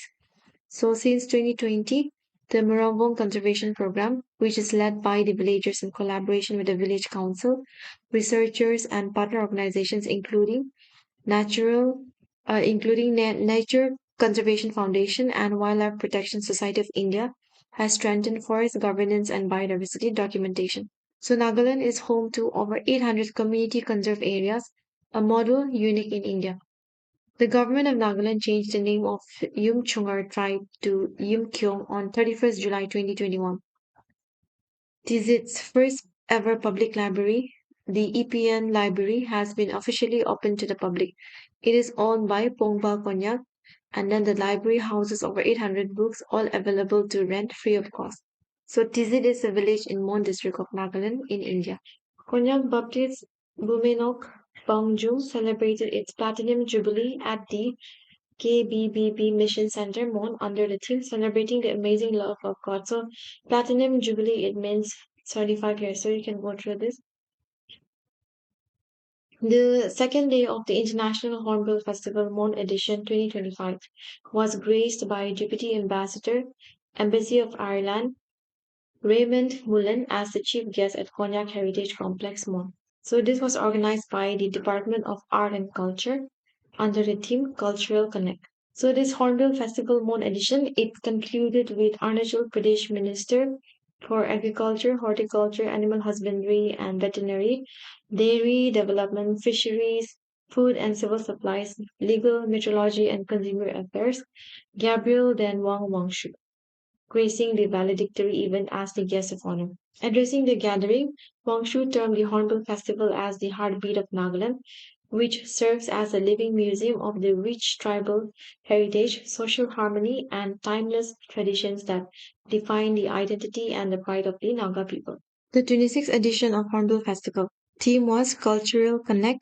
Rupees 7 crore was allocated for the festival. From this year, that is the 2025 edition, okay, the newly constructed stadium at the main arena in Kisama has been renamed as Unity Arena. The International Hornbill Festival Mon edition was scheduled from December 8 to 10, a premier event for the eastern region as well as the rest of Nagaland. The entry fee for all the visitors categories was rupees 150. So, marking the culmination of the 26th edition of the Hornbill Festival 2025, a vibrant cultural show was held at the Unity Plaza, Naga Heritage Village, Kisama, on 10 December 2025. So the program was hosted by the Minister of Women Resource Development and Horticulture, Salutono Kruse, and co-hosted by the Advisor for Industries and Commerce, Hikani Jakalu. So these points are important. So the Rengma cultural troupe presented Kun Hyun. So this Kuni Hyun, this is a war dance depicting the induction of newly selected warriors who undergo training in warfare under the guidance of elder warriors, symbolizing pride, discipline, and the continuation of ancestral legacy. The Sanctum troupe, they showcase Antrungru Nichi, that is a warrior dance, a celebratory dance performed after victories, battles during the era of headhunting, honoring the courage and strength of ancient warriors. The Lotha troupe they perform Ka Kina Ka Kunchantung Na, a traditional game designed to train warriors in jumping and crawling over enemy fences, followed by Kong's Kongya, a trial to determine a warrior's physical readiness for headhunting. Please excuse my pronunciation. The Konyak troupe they presented a Pong Win Bua, a coronation song depicting the hereditary kingship system of the Konyak Nagas. The coronation of a new king is marked by feasting, dance, cutting of a new log drum, and historically headhunting to signify power and divine favor. The Chakasang troupe they perform Chotali, a song of procession, sung in unison by large groups forming a human chain. The Kuki troupe they showcase Salu La Plum, a man's dance invoking animal spirits before the hunting session, accompanied by rituals, feasting, and celebrations. So this dance is also performed to honor hunters who return with large game. The Yim Kyung troupe they performed a folk fusion presentation. The Ziyang troupe they presented Quiguina Lin, a song and dance symbolizing lovers compared to bees circling joyfully around their hive. The Garo troupe they performed Ro Ong Dia, which is stone lifting, an indigenous strength game where participants attempt to lift a 100 kg stone, followed by the Wangala dance, a post-harvest Thanksgiving dance dedicated to Missy Saljong, the sun god. The Kamingan troupe they showcased Pokli Suichong, a victory dance performed by warriors after successful raids celebrating their bravery and triumph. The Kachari troupe they presented Thaukri Lunai, depicting women extracting yarn from Indi cocoons and preparing to weave cloth traditionally reserved for honored individuals. The Chang troupe they performed Sekmunuit, a cultivating song sung during farming seasons to motivate villagers working in the fields. And the Sumi troupe they showcase Agaki Gilhe, that is a crow dance, a ritualistic performance symbolizing mourning for fallen warriors and invoking guidance to defeat enemies. The Ao troupe, they performed Angokazu, a fish dance, imitating the swift and rhythmic movements of fishes in rivers, often danced by young boys displaying agility. The Tikir troupe, they presented Nyongju Shoo, a rice-pounding song sung by women as they gathered to pound rice for community feasts hosted by wealthy families. The Angami troupe, they performed Pita Helem, a traditional dance rendered during special chants and often showcased during festivals. The Puchuri troupe, they presented Nanoni Hoha, a traditional song and dance celebrating victory, achievements, and communal pride. The poem troupe, they concluded with O Pauseyu Jehovah Pauseyu, a folk song of praise and thanksgiving to invoke God's blessing upon Naga people. The 25th edition in 2024 recorded 2,05,968 visitors at the main venue in Kisama. Sorry for all the pronunciation. I feel like I have murdered the pronunciation. So this table here, this is the day-wise tourist statistics from December 1 to 10. So you can go through this list. The third edition of Blowing of Horn and Yelling competition organized by the Tribal Vision sponsored by the Department of Youth Resources and Sports was held at Naga Heritage Village, Kisama, and it is reported that Sumi Morong is the only Morong which has been declared tobacco and alcohol free zone, okay? And in the Blowing of Horn competition, which was held at Sumi Morong, Luvepra Berio from Chakasang tribe, Bisoseto Vupro from Angami tribe, and Ketwa Pusing Haikam, who is 13 years of age from Ziliang tribe and the youngest contestant among the 16 participants. They bagged the first, second, and third positions respectively. Meanwhile, in the yelling warcry competition held at the Unity Plaza, out of the 17 tribes that participated in the competition, Sumi tribe, Tikir tribe, and Chakasang tribe, they were placed first, second, and third respectively. And Kekoli Chishi from the Simi community was the only woman participant who won the title. So war cry, they are known by distinct names across tribes, okay? And it was traditionally performed by individuals who possessed long breath, controlled pitch, and a clear and steady voice. So it was sounded after victories, during communal celebrations and dances, and even by women when welcoming warriors returning from expeditions. Tracing the journey of Hornbill Festival since its inception in the year 2000, a book titled Journey of the Hornbill Festival Through the Lens of Kohima Press Club was formally released by Chief Minister of Nagaland, Dr. Nifirio, at Kisama. So this journey of Hornbill Festival through the lens of Kohima Press Club, this was edited by Alice Yoshi and Vishu Krita Kocho and was published under the imprint of Pentrill as the 113th publication with the funding support of the Department of Tourism. So these are some of the other contributors. So the Ao Morong won the Best Morong 2025 at the 26th edition of the Hornbill Festival, and the Puchuri Morong and Kuki Morong were declared the first and second runners-up respectively. So the winners received a cash reward of 50,000, the first runner-up 30,000, and then the second runner-up 20,000 respectively. The awards were presented by Siva Subramanian Raman, who is the chairperson of the Pension Fund Regulatory and Development Authority. So this term Morong, this is borrowed from the Assamese, and it is generally described as a bachelor's dormitory or youth dormitory, okay? So these are the Morong of different Naga tribes, so you can go through this. And regarding the Pension Fund Regulatory and Development Authority, this is a regulatory body for overall supervision and regulation of pensions in India. So this PFRDA, it operates under the jurisdiction of Ministry of Finance, and it was established in the year 2003. So chairman is Siva Subramanian Raman, headquarters in New Delhi. So you can go through this morongs. The annual state level flower show competition was held at Hortiscape Kisama under the theme Flowers and Vegetables. UDI Regional Office Guwahati, in coordination with the Government of Nagaland, has set up an Aadhaar enrollment and update stall at the 26th Hornbill Festival 2025. So UIDAI, this is a statutory authority established under the provision of the Aadhaar Act 2016 by Government of India, and it comes under the Ministry of Electronics and Information Technology.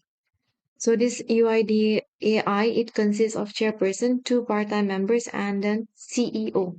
So the chairman of UIDAI is Neil Khan Mishra, and then the CEO is Bhuvnesh Kumar.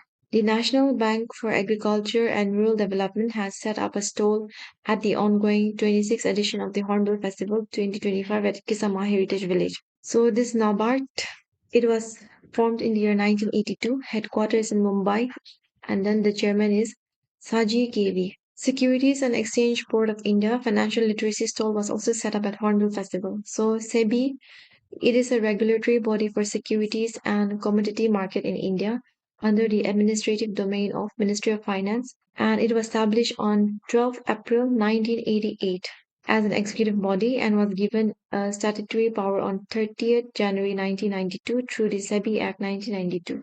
So SEBI is managed by 9-member board of members, which consists of chairman is Tuhin Kanta Pandey, okay, who is nominated by the Union Government of India, and two members of the Union Finance Ministry, one member of the Reserve Bank of India, and then the remaining five members are nominated by the Union Government of India, and out of them, at least three should be whole-time members.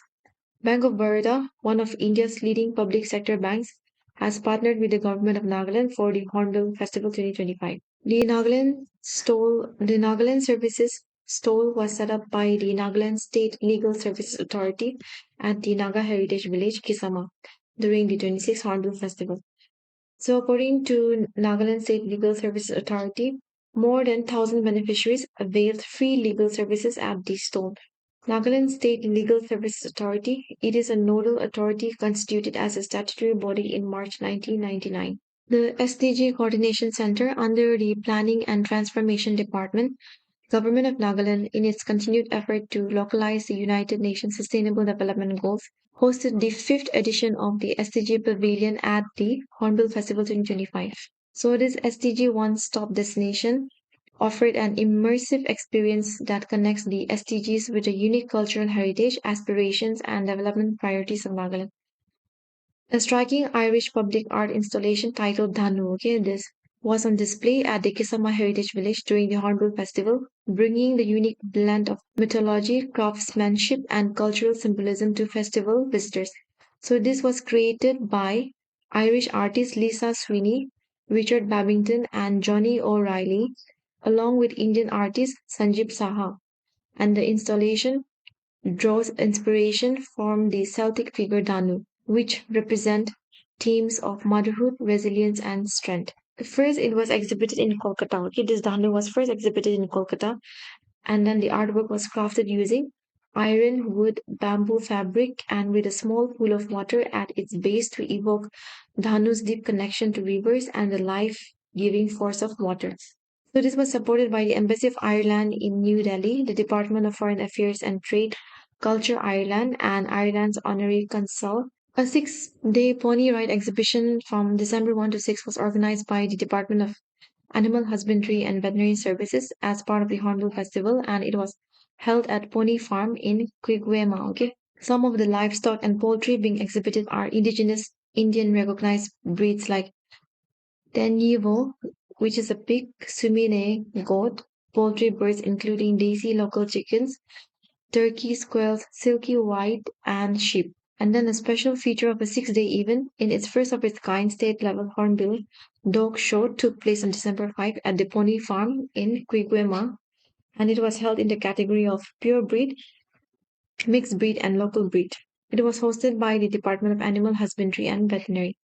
Mia by Tanish, which is India's leading contemporary fine jewelry brand, has come on board as the official style partner of Hornbill Festival 2025. Commissioner and Secretary Orentang Lotha inaugurated the Media Facilitation Center at the Handloom and Crafts Pavilion, Naga Heritage Village, Kisama. So this space has been allotted by the Industries and Commerce Department from this year onwards, so that is 2025, okay, for the functioning of the Media Facilitation Center. The center is set up annually by the Department of IPR during the Hornbill Festival to provide support and facilities to media personnel covering the event. The impact assessment of the Hornbill Festival 2024. Okay, this was conducted by a team of researchers from Kohima Science College, Autonomous Jotsama, and it recorded a total revenue of rupees 189.71 crore and a 33% increase in tourist footfall with visitors from 38 countries and 31 Indian states. The study was sanctioned by the Government of Nagaland Tourism Department and also estimated that the festival generated employment for over 1,400 people and captured both positive and negative feedback from foreign and domestic tourists. So, similarly, the same research was conducted during the 26th Hornbill Festival by the Kohima Science College. The Spring Fest model, this was a new addition which was used for the fourth impact assessment of the Hornbill Festival, examining economic and cultural effects through specific parameters and tourist surveys. So this Springfest model, it is a standard method developed in Oregon, USA to measure the economic impact of the cultural events. So the model is considered suitable for assessing the economic and cultural impact of the Hornbill Festival. And the assessment of non-monetary impacts will include 10 parameters, which will include festival quality, hygiene, toilet facilities, local transportation, cultural experience, landscape, and food. So the tourist spending is being collected through questionnaires covering accommodation, food, beverages, shopping, souvenirs, and local transportation. According to the National Achievement Survey 2021, in Kohima, 54.6 children who are studying in class 3 and 73.3% who are studying in class 5, they are below the curriculum standard who have not achieved the required knowledge skill to be considered minimally successful regarding curriculum demands. Further findings have also showed that most of the children who are studying in government schools, they are unable to read even until the age of 14. So against this backdrop, the reading program for the underprivileged and out of school children, this was initiated by the Bumblebee Society.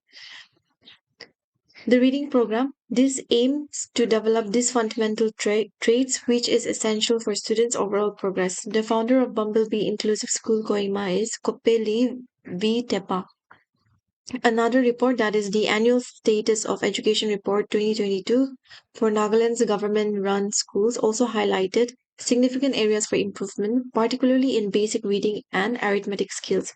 According to the data, only 34.3% of students in standards 3 to 5 they can read at a standard 2 level. So this indicates that the majority are not meeting the expected reading benchmark.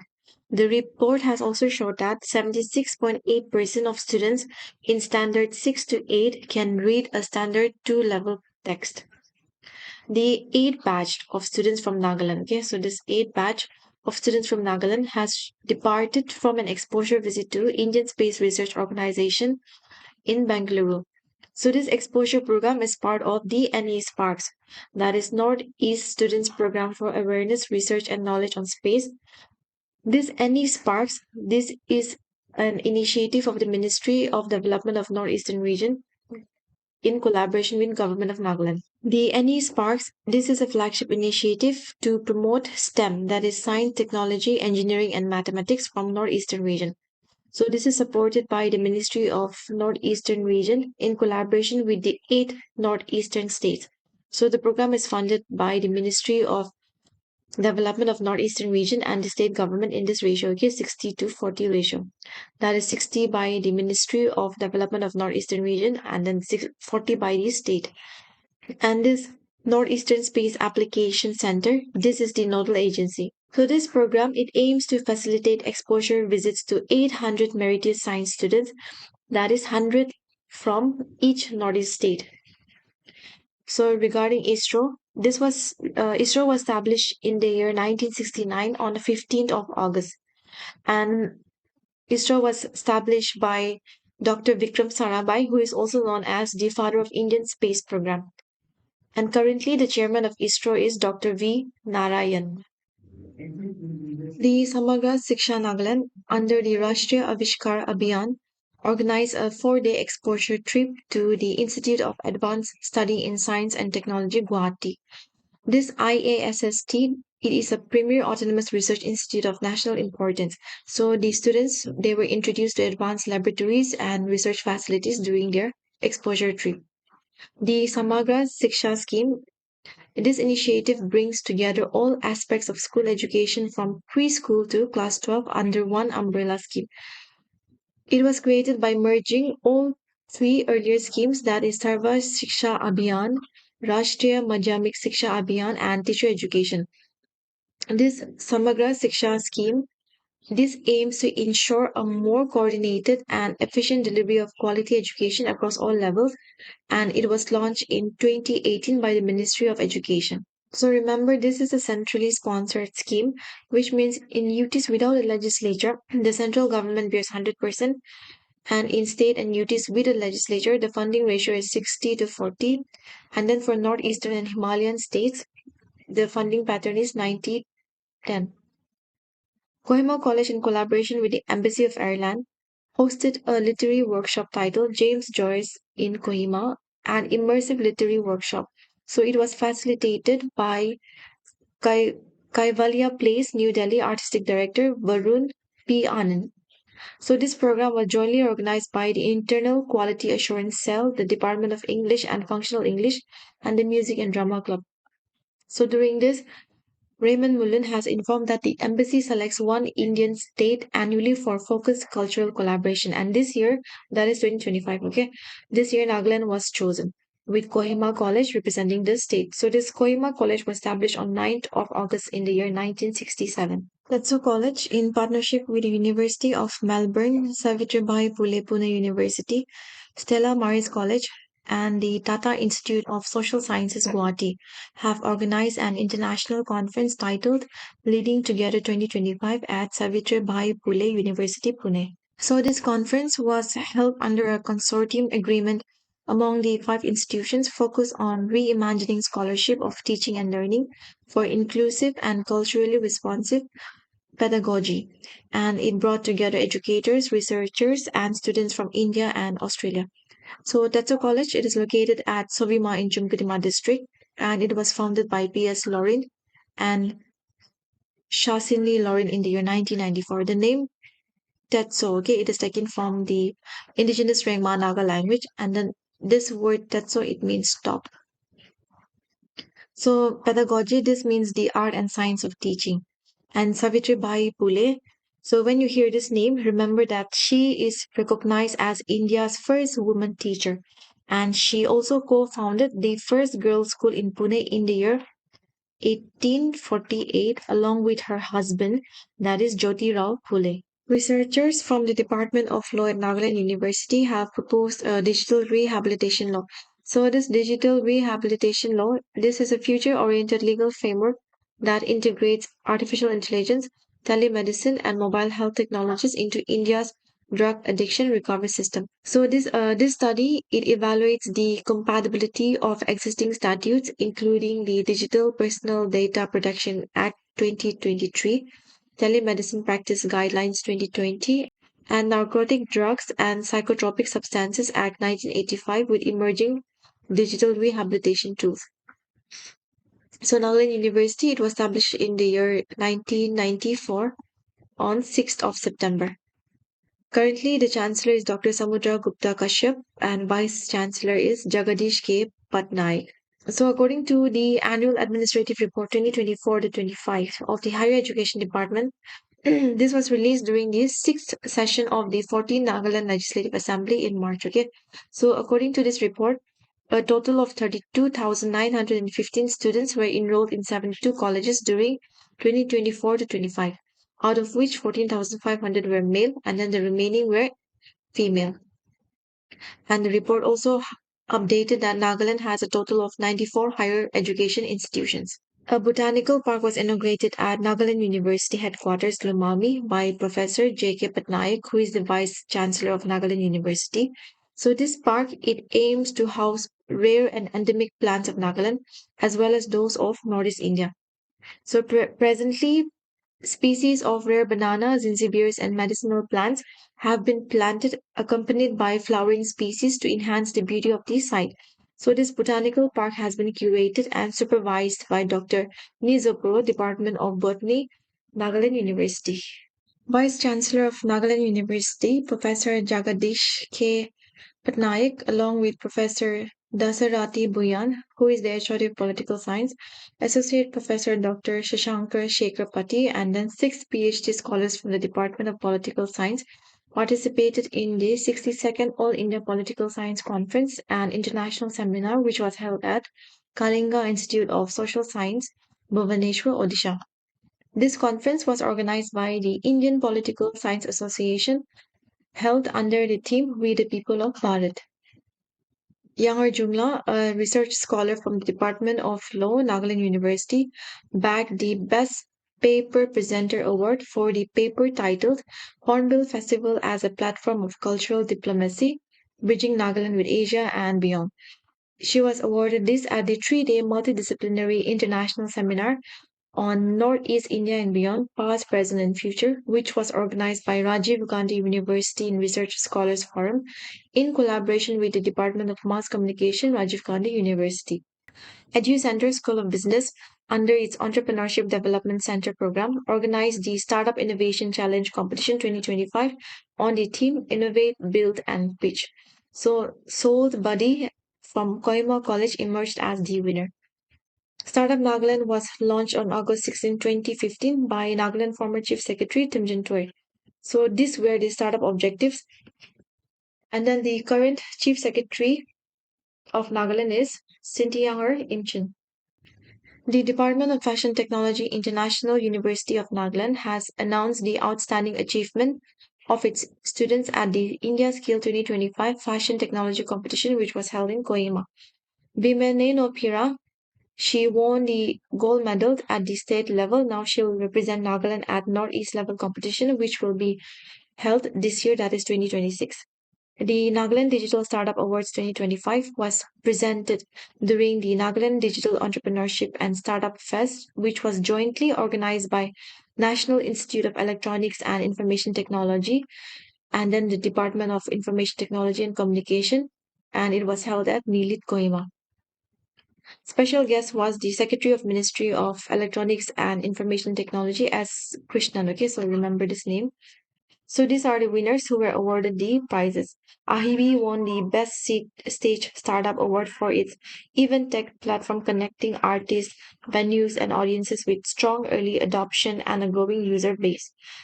Kikonic Tech, they bagged the Most Innovative Early Stage Product Award for Piconic, a business operation app designed for small retailers and service providers.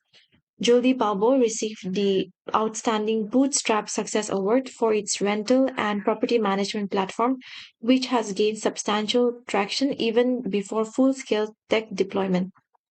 In the innovation startup category, 870 Entertainment has emerged as the winner for its growing influence in curating live experiences and managing artists across major cultural platforms regionally and internationally. Mancini Pongpongan has received the Santosh Jivani National Award for 2025 in a ceremony held at Dr. Shakuntala Mishra National Rehabilitation University in Lucknow. So Mancini Pongpongan, he is only 21 years old from Umma village and he is a person who lives with cerebral palsy. Okay? He has been recognized this award for his determination, strategic thinking, and leadership. He serves as the managing director of Seven Heaven Saramati Departmental Store, and he oversees business growth, human resource management, and customer value creation. He is also a board member of Saramati Electrical and Saramati Agri Allied Cooperative Society. Mona Lisa Changijam, she is a Nagaland journalist and she has been announced as the recipient of the Lifetime Achievement Award at the 3rd Kalyan Barua Awards 2025. She is the first female publisher editor of a daily newspaper in the state. She founded the Nagaland page in the year 1999, but this Nagaland page it closed in the year 2024. Some of the other awardees were Amal Goswami, who is the chief staff reporter of Dainik Janambhumi Assam. He won in the print category. Shetri Mayum Premchand, who is the chief reporter of SKTV News Imphal, was selected in the electronic media category. Midul Kumar Handik of Pradeen Digital Assam received the Digital Media Award. There were no entries received for the still photography and videography categories. So they were all awarded at the Constitution Club of India, New Delhi on December 11th, coinciding with the birth anniversary of the late Barua. Lebino Medusesano has emerged as the winner of the 12th edition of Naga Chef, which was held at Kisama Heritage Village, and it was organized by Tourism Department in partnership with Synergy Group Enterprise. The three-day Nagaland Cinefest 2025 concluded. So this Cinefest 2025 was inaugurated by the Secretary of Northeastern Council Government of India, Satinder Kumar Bhalla, with the theme Celebrating Stories Inspiring Minds at the Bamboo Hall Kisama, Kohima. And then Abu Mehta, who is the advisor to the Chief Minister and Chairman of IDAN, that is Investment and Development Authority of Nagaland, graced the closing ceremony as a special guest. This Nagaland Cinefest 2025, it was organized by the Department of Information and Public Relations in collaboration with the National Film Development Corporation under the Ministry of Information and Broadcasting. The result of the HIP Fest 2025 on the theme Seasons of Nagaland were also declared, where a total of 97 photographers participated and 264 competition photos were displayed. HIP stands for Hornbill International Photo, okay? And it was one of the major highlights of the Hornbill Festival. It officially opened on 2nd December 2025 at the Naga Heritage Village, Kisama. And the event was launched by the special guest ambassador of Switzerland, HE, Mrs. Maya Tisafi. The seventh Mr. Nagaland Bodybuilding Championship and then the fourth Women's Physique Championship 2025 was held at Dimapur Town Hall, okay, under the aegis of Nagaland Bodybuilding and Fitness Association, with support of the Government of Nagaland, Department of Youth Resources and Sports. Mr. Nagaland 2025 overall winner was Timjan Nukshi I Jamir, and Women's Physiques first was awarded to Angel Tamang Yonjan. So the other categories and the winners are listed here, so you can go through this. Chubatangit Nokdir has brought laurels to Nagaland by winning multiple titles at the recently concluded Mr. and Miss Northeast Championship 2025, organized by the World Fitness Federation in Bardarpur, Assam. He clinched the overall classic physique title, secured gold in men's physique, and bagged silver in bodybuilding. So he is the first Naga athlete to compete and then win at the World Fitness Federation Championship. Bandang Blongkumar has delivered a standout performance at the three-day ICN India Goa Super Show 2025, the greatest of all, clinching 2 gold medals and 1 silver. So this event was held in Goa. 18-year-old Linukaki Achumi was crowned as Miss Nagaland 2025. So the event was held under the theme Grace and Beauty, the Woman in You. And then Bandangila was declared as first runner-up, while Christina H. Yepto was secured the second runner-up title. Kisan Lama from Dimapur and Arati Karki from Parent District were crowned Mr. and Miss Gorkha Nagaland 2025 at the third edition of the pageant, which was held at Town Hall Dimapur. The motto was to preserve the culture, and uplift the talent of one's community. So regarding the India Gorkhas, okay, they are commonly known as Gorkha community or Gorkha, and they are an Indian ethnocultural group who speak Nepali as a common language. They inhabit mainly the states of Sikkim, which is the majority, that is 62.6%, West Bengal, and Uttarakhand, including their diaspora elsewhere in India and abroad. Indian Gorkhas are citizens of India, as per the Gazette notification of the Government of India on the issue of citizenship of the Gorkhas from India. Along with Konkani and Manipuri, Nepali language was also included in the 8th schedule of the Indian Constitution by the 71st Amendment Act of 1992. Okay. The annual World War II peace rally commemorating the Battle of Kohima was held at the World War II Museum Complex in Kisama Heritage Village.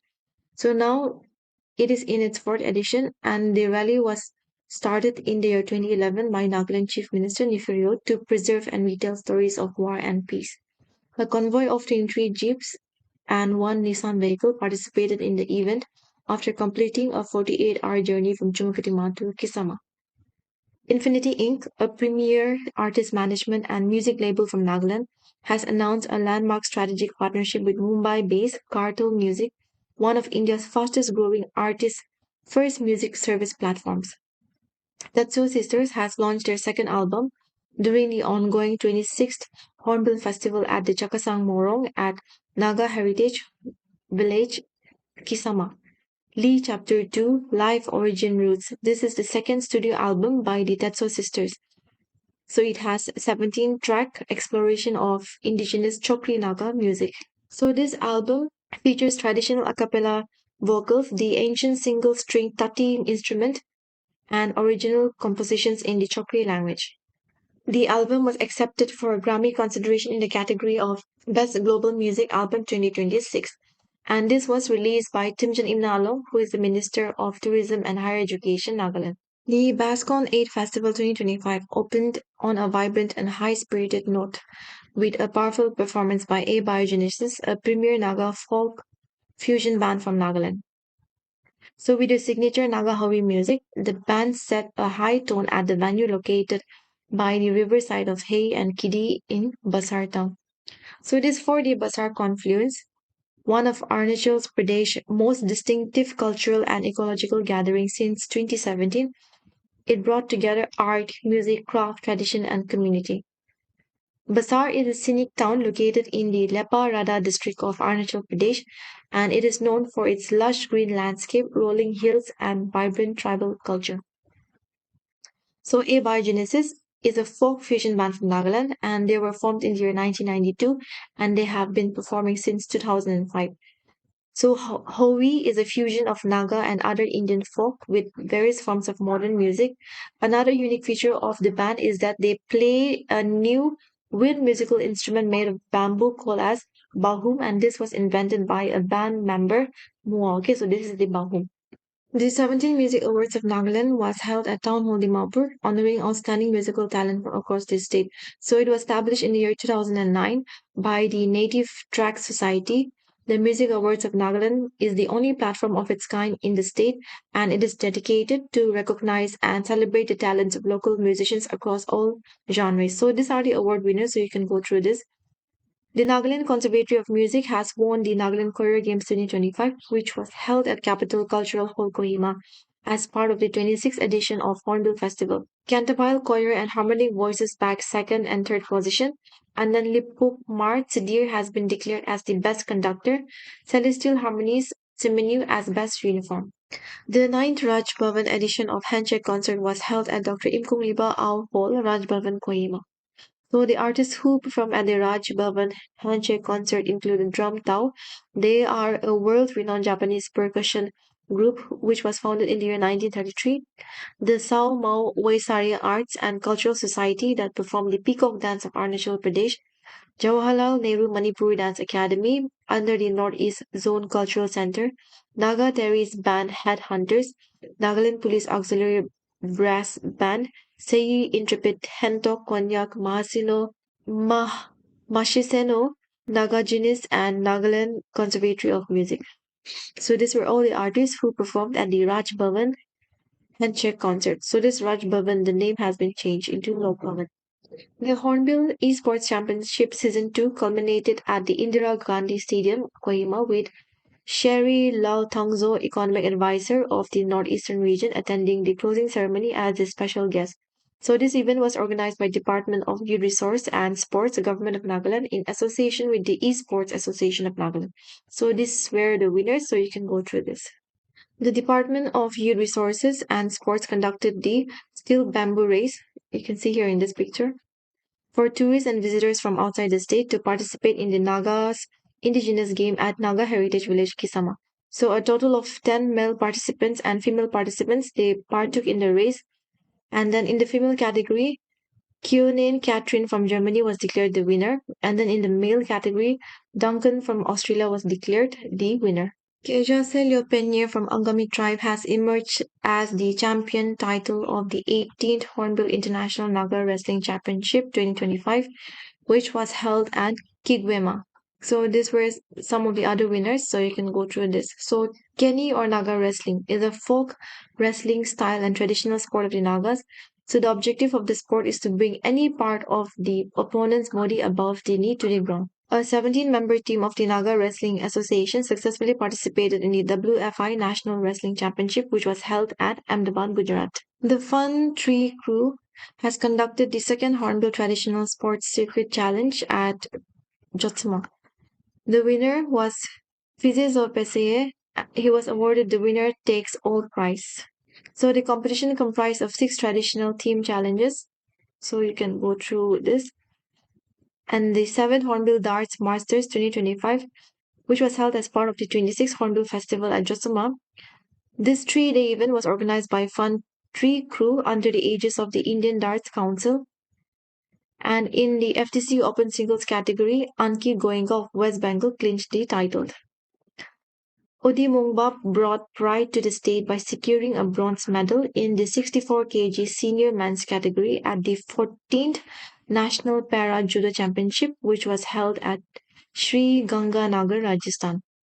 Kyakrini Angami, representing the Combat Academy in Nagaland, has clinched the victory at the Anthony Pettis Fighting Championship, which was held in Bangalore. So Maharashtra has won the Dr. Talimirn Au Juniors Girls National Football Championship Tier 2 by defeating Uttar Pradesh. Score 4-1. So this tournament, it featured 13 state games including Nagaland, and it was started on November 22nd. So these were the individual accolades, so you can go through this. Now regarding Dr. T. Au, he was the captain of the Indian national football team at the 1948 London Olympics, and he played against France in their first match. Nagaland State Under-17 football girls team lost to Haryana in the pre-quarter-final match on the ongoing 69th National School Games organized by School Games Federation of India at Ranchi, Jharkhand. The Nagaland Athletics Association organized the fifth edition of the Nagaland 10K, the Great Hornbill Run 2025 at Sovima Chumukatima. A total of 126 athletes from across India registered for this year's competition, representing diverse age groups and categories. So this was sponsored by the Department of Tourism. So in the men's category, Kamal Kumar from UP was the winner, and in the women's category, Anamika Devi from UP, she was the winner. The Nagaland Athletics Association successfully conducted the second Nagaland Cross Country Championship 2025 at Ruby's, the Palm Model Village, 5th Mile, Chimakatima. So this championship was organized with the objective of identifying promising athletes and selecting potential runners for the upcoming 60th National Cross Country Championship 2025.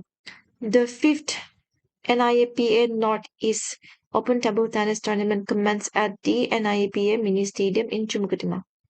So this was organized by Northeast India Academy of Performing Arts. The sixth Nagaland State Sepak Takraw Men and Women Open Championship 2025 concluded with strong participation and competitive matches across both categories. So in the men's categories, Spikers Club Kohima emerged as the champion. In the women's category, Dimapur District Sepak Takraw Association, they took the championship title.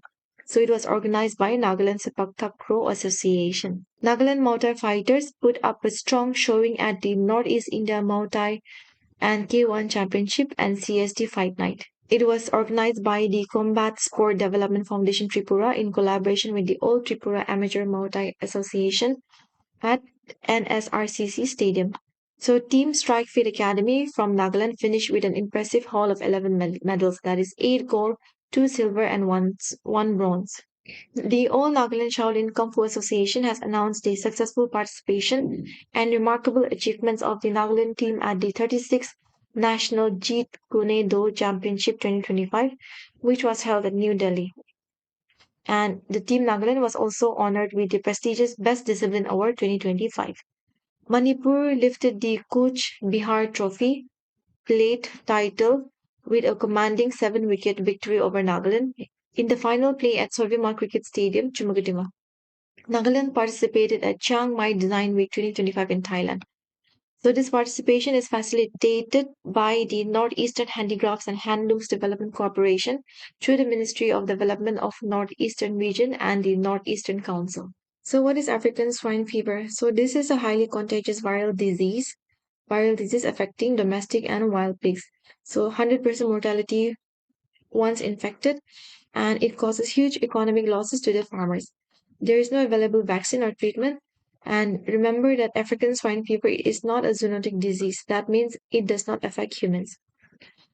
So you can go through this, like how is it transmitted and what are the symptoms to watch for and what are the mandatory biosecurity measures that we can choose. The governor of Nagaland, Ajay Kumar Balla, so he is the governor of Nagaland as well as the governor of Manipur, has extended warmest felicitations and good wishes to all the personnel of the Home Guard, Civil Defense, and State Disaster Response Force organization on the occasion of its raising day on 6 December all over the country. The Morong Express has appointed Akang Jungla Longchar as its new editor. Now she will assume full responsibility as the editor of the Morong Express beginning from 1st December 2025 for an initial term of 3 years. So Morong Express was founded in the year 2005 in 14th September. The Finance Department, Government of Nagaland, has extended the terms of the 4th Nagaland State Finance Commission till 31st March 2026. So the 4th Nagaland State Finance Commission, it comprises of a chairman and two other members. So the chairman is Sarah R. Ritze. And then the two other members are G.W. Lee and Krupi Sotu. The Business Association of Nagas has hosted a constructive interaction with the Bangladesh Assistant High Commissioner Guwahati, Zikrul Hassan Fahad, and his delegation, aiming to foster cooperation and explore avenues for mutual growth between the Naga business community and Bangladesh.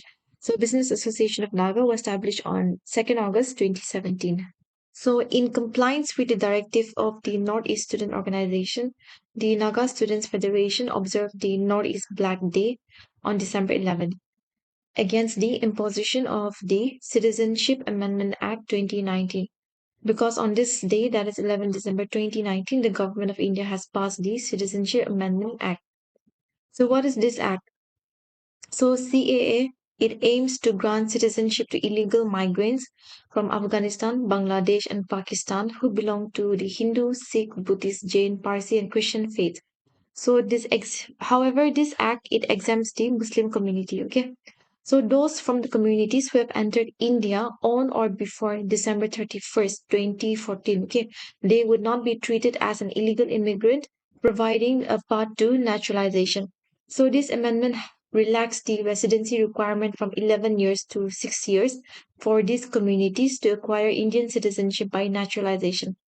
This amendment for illegal immigrants will not apply to certain tribal under the six schedule areas in Assam, Meghalaya, Mizoram, and Tripura, as well as states regulated by the Inner Line Permit under the Bengal Eastern Frontier Regulation 1873.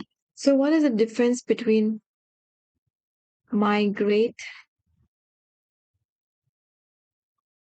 immigrate, and emigrate? So this migrate, okay, this is temporary and it is not permanent. So migrate means something which is seasonal. For example, when you stay in Dimapur or Kohima and then during Christmas you go to your village but come back after the Christmas is over. So that is you're migrating to your village temporarily, right? So that is known as migration. And in case of immigrate and an emigrate, this is a permanent case. That means moving permanently from one country to another country. So this immigrate and then this emigrate, it depends on the perspective. So suppose say that John, okay, he is an Afghanistani and he migrated from Afghanistan to India, say for a period of 1 year because he got a job on contract for 1 year period. So that means he moved to India temporarily, right, for 1 year of period. That means that moving of John from Afghanistan to Pakistan for 1 year period is known as migration. But now after settling here in India, John liked India better than Afghanistan. So now he wants to move permanently and settle in India. So that means from the Afghanistan, so suppose this is Afghanistan and this is India. So John wants to move permanently from Afghanistan to India. Okay. Now this means from the perspective of this Afghanistani people, okay, John immigrated. That means immigrated. John immigrated from Afghanistan to India. That means he is exiting the country, right? That means he's exiting Afghanistan to India. So that means we will use the word immigrate in this case. But from India perspective, That means, from the Indian people perspective, John is immigrating. John is immigrating to India from Afghanistan. That means he is coming to India from Afghanistan, right? In. So I stands for in, E stands for exit. So this is how we use the word, okay? Immigrant, immigrate, and then migrate. I hope the difference are clear. So here are two agreements related to Naga peace talks. So you can go through this. The Naga club mourns the demise of Kevizo Mero. So Kevizo Mero of Lekromi village passed away on December 25, 2025 at his residence in Futsuru town. So regarding the Naga club, it was formed on 7 January 1918 under the chairmanship of Richale Penyu Peshkar. And then his team served the Naga club from 1918 to 1944. On 10 January 1929, the Naga club submitted a historic memorandum to the Simon Commission. And under the Government of India Act 1935, the Naga Hills were categorized as an excluded area. Sanjay Mojungi, he is the first Naga educated in the United States of America. So this concludes the Nagaland portion. The next session consists of some of the national and international news which was covered in the local dailies. So you can either skip that one and directly jump to the quiz section. Meghalaya became the first state in the northeast to embed mental well-being within governance, and it became the third state in India. Meghalaya has launched a green deposit scheme to curb plastic pollution in high footfall ecotourism destinations, reinforcing the state push for sustainable tourism and stronger waste management. So, this green deposit scheme initiative has been introduced in Cherrapunji, Dwalki, and then the Living Wood Bridges. In a significant step towards indigenous innovation under the India Semiconductor Mission, the Northeastern Hill University in Meghalaya has developed an innovative indigenous semiconductor chip which is aimed at repelling the red spider mite, one of the most destructive pests affecting tea gardens across northeast and other tea growing regions of India. So this red spider mite, it is one of the most destructive pests which affects the tea gardens in the northeast region. India Semiconductor Mission, it was launched in the year 2021, okay, and it aims to boost India's global electronics value chain presence and establish it as a gold manufacturing hub. So this India Semiconductor Mission, it operates under the Ministry of Electronics, Information and Technology. So what is a conductor, insulator, and semiconductor? So a conductor is a material that lets electricity flow through it easily, example like copper, gold, and then insulator means a material that blocks electricity from flowing through it. Example like rubber, wood. And then semiconductor, these are materials that somewhere in between conductor and insulator, which means it can conduct electricity but only under some certain conditions. Students from across India descended at Northeastern Hill University in Meghalaya for a grand finale of the 8th edition of Smart India Hackathon 2025 Software Edition. So it was held under the theme Hack for Bharat, Build for the World. So this prestigious national event, this is an initiative of the Ministry of Education's Innovative Cell and AICTE.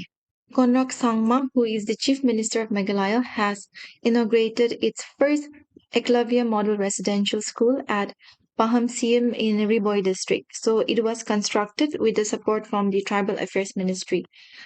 This Eklavya Model Residential School, it was launched in the year 1997 to 98 by the Ministry of Tribal Affairs to provide free quality residential education to scheduled tribes students from class 6 to 12, okay, in remote and tribal majority regions.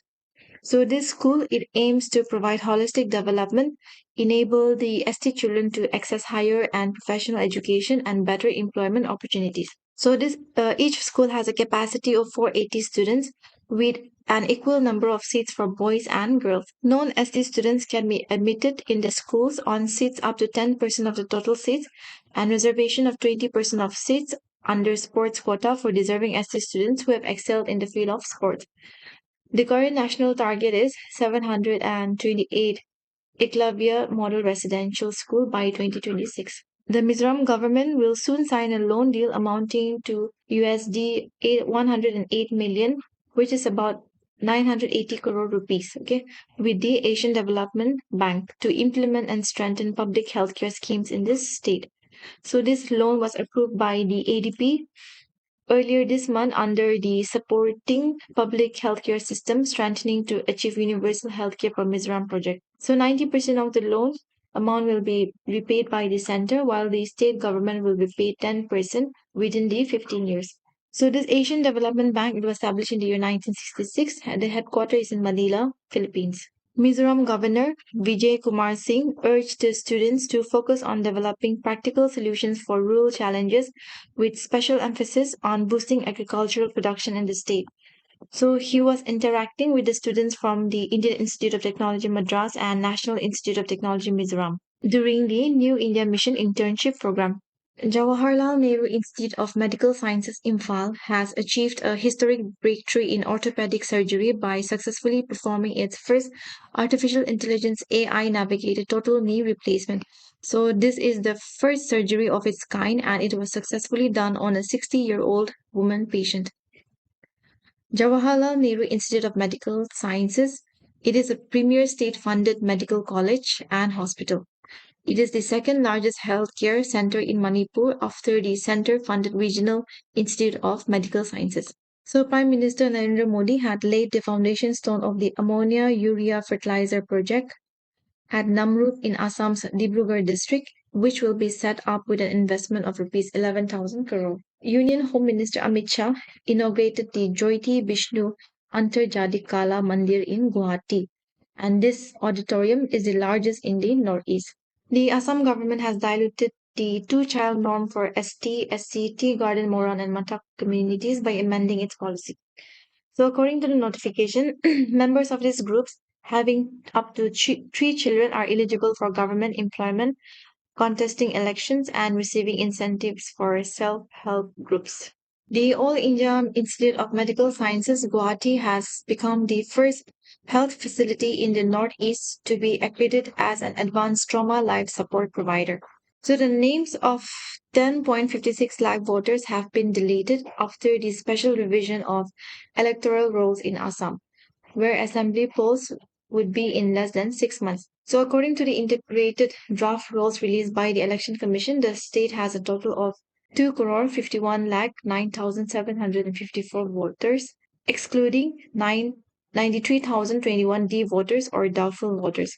The names of 10 lakh 56,291 voters have been deleted due to death, shifting, or multiple entries. So who are these D voters? D voters or doubtful voters are a category of voters in Assam, okay, who have been disenfranchised by the government on account of the alleged lack of proper citizenship credentials. Several tribal students organizations led by the Tripura Students Federation and the Tripura Indigenous Students Federation held torches rallies across Tripura to protest against Chief Minister Manik Saha's recent remark on the script of the Kokborok language. So the languages of Tripura include Bengali and Kokborok as their official language. Okay. The ICFA University Tripura has hosted a 3-day international conference on advanced communications and machine intelligence at its Kamalghat campus, bringing together leading academicians, scientists, industry experts, and research scholars from India and abroad. The inaugural ceremony was held in the presence of several eminent dignitaries, including Professor Anil Dattatreya Sahasrabudhe, who is the chairman of National Assessment and Accreditation Council, that is NAC. Angel Chakma, a 24-year-old student from Tripura, died after being stabbed and beaten in Dehradun following an alleged racially motivated attack. So, if you have been keeping up with the news, you have surely come across this news. So, discrimination is still there in the form of religion, race, caste, sex, and place of birth. So, we cannot deny that. So, this is not the first time that has happened. Niro Taman was also a victim of the racial discrimination. When he was studying at Lovely Professional University, he was beaten to death by some shopkeepers.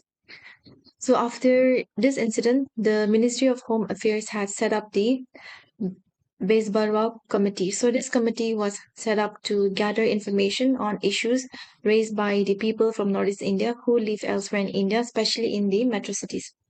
So these are some of the important articles. So you can go through these articles. An Indian Army mountaineering team from the Eastern Command has successfully scaled Mount Kangto. So this Mount Kangto, this is the highest peak in Arunachal Pradesh. and these are some of the highest peak in the northeastern states. Union Minister of Jal Shakti Shri C.R. Patel has launched the Jal Shakti Hackathon 2025 and Bharat Wind portal at Sham Shakti Bhavan, New Delhi. So this initiative it aligns with the vision of PM Shri Narendra Modi and his emphasis on water vision at 2047 to strengthen scientific and technological solutions in India's water sector. So Prime Minister Narendra Modi has addressed the fifth National Conference of Chief Secretaries in Delhi. So this 3-day conference was held in Pusa, Delhi, and then the conference included discussions around the overarching theme of human capital for Viksit Bharat. The Indian National Congress marked its 148th Foundation Day with the flag hoisting ceremony at Indira Bhavan in New Delhi, and it was attended by the party's top leader, including Congress National President Mallikarjun Kharge, Parliamentary Party Chairperson Sonia Gandhi, and Leader of Opposition in the Lok Sabha Rahul Gandhi, and several senior leaders. Tech leaders, including Cognizant's Chief Executive Officer Ravi Kumar S., Intel CEO Libutan, and then Microsoft Chairman and CEO Satya Nadella, met Prime Minister Narendra Modi in New Delhi, assuring investment and further expansion of the operations in India. So during this meet, Microsoft has announced investing $17.5 billion in India over the next 4 years, that is 2026 to 2029, to drive AI diffusion in the country.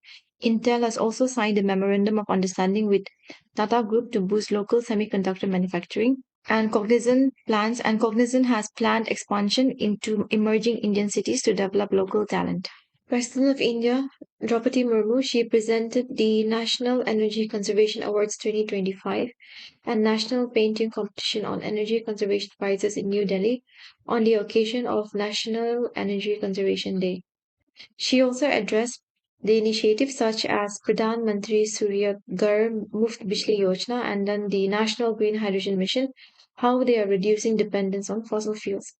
Pradhan Mantri Surya Ghar Muft Bijli Yojana. So this scheme was launched in the year 2024, and this scheme it aims to provide free electricity to households in India. Under this scheme, households will be provided with a subsidy to install solar panels on their roofs. And National Green Hydrogen Mission, this scheme was launched in the year 2023. Now, according to the International Renewable Energy Agency, Renewable Energy Statistics 2025, India ranks third in solar energy, fourth in wind energy, and fourth globally in total installed renewable energy capacity. And PM Surya Ghar mission, this has added 7 gigawatt of clean energy and connected nearly 24 lakh households with solar energy by December 2025. The National Center for Disease Control, this comes under the Ministry of Health and Family Welfare in collaboration with the World Health Organization India, organized a 2-day Chintan Shivir on strengthening interministerial and intersectoral convergence for influenza preparedness and response in New Delhi. The Chintar Shivir, it aims to provide a structured platform for deliberations among key stakeholders to strengthen preparedness and response mechanism ahead of the coming influenza season in the country. So influenza, this is a highly contagious respiratory illness and it is caused by influenza virus. So seasonal influenza is characterized by sudden onset of fever, cough, headache, muscle and joint pain. This integrated disease surveillance program, it is a decentralized state-based surveillance program in the country, and it was launched with World Bank assistance in November 2004 by the Ministry of Health, Family Welfare, Government of India.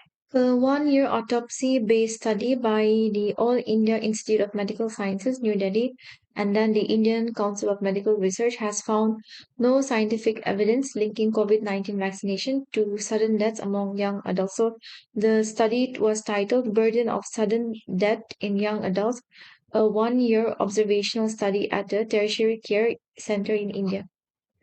Andhra Pradesh has unveiled a quantum computing policy centered on Amravati's Quantum Valley. So, Andhra Pradesh Chief Minister is N. Chandrababu Naidu. Union Minister for Ports, Shipping and Waterways, Sarbananda Sonowal, has flagged off the commercial operation of the country's first fully indigenous hydrogen fuel cell passenger vessel at Namogad, Varanasi, Uttar Pradesh. So this vessel is first in India to demonstrate hydrogen fuel cell propulsion at sea, and it features fully indigenous technology. So it is owned by the Inland Waterways Authority of India. The vessel was built by Cochin Shipyard Limited.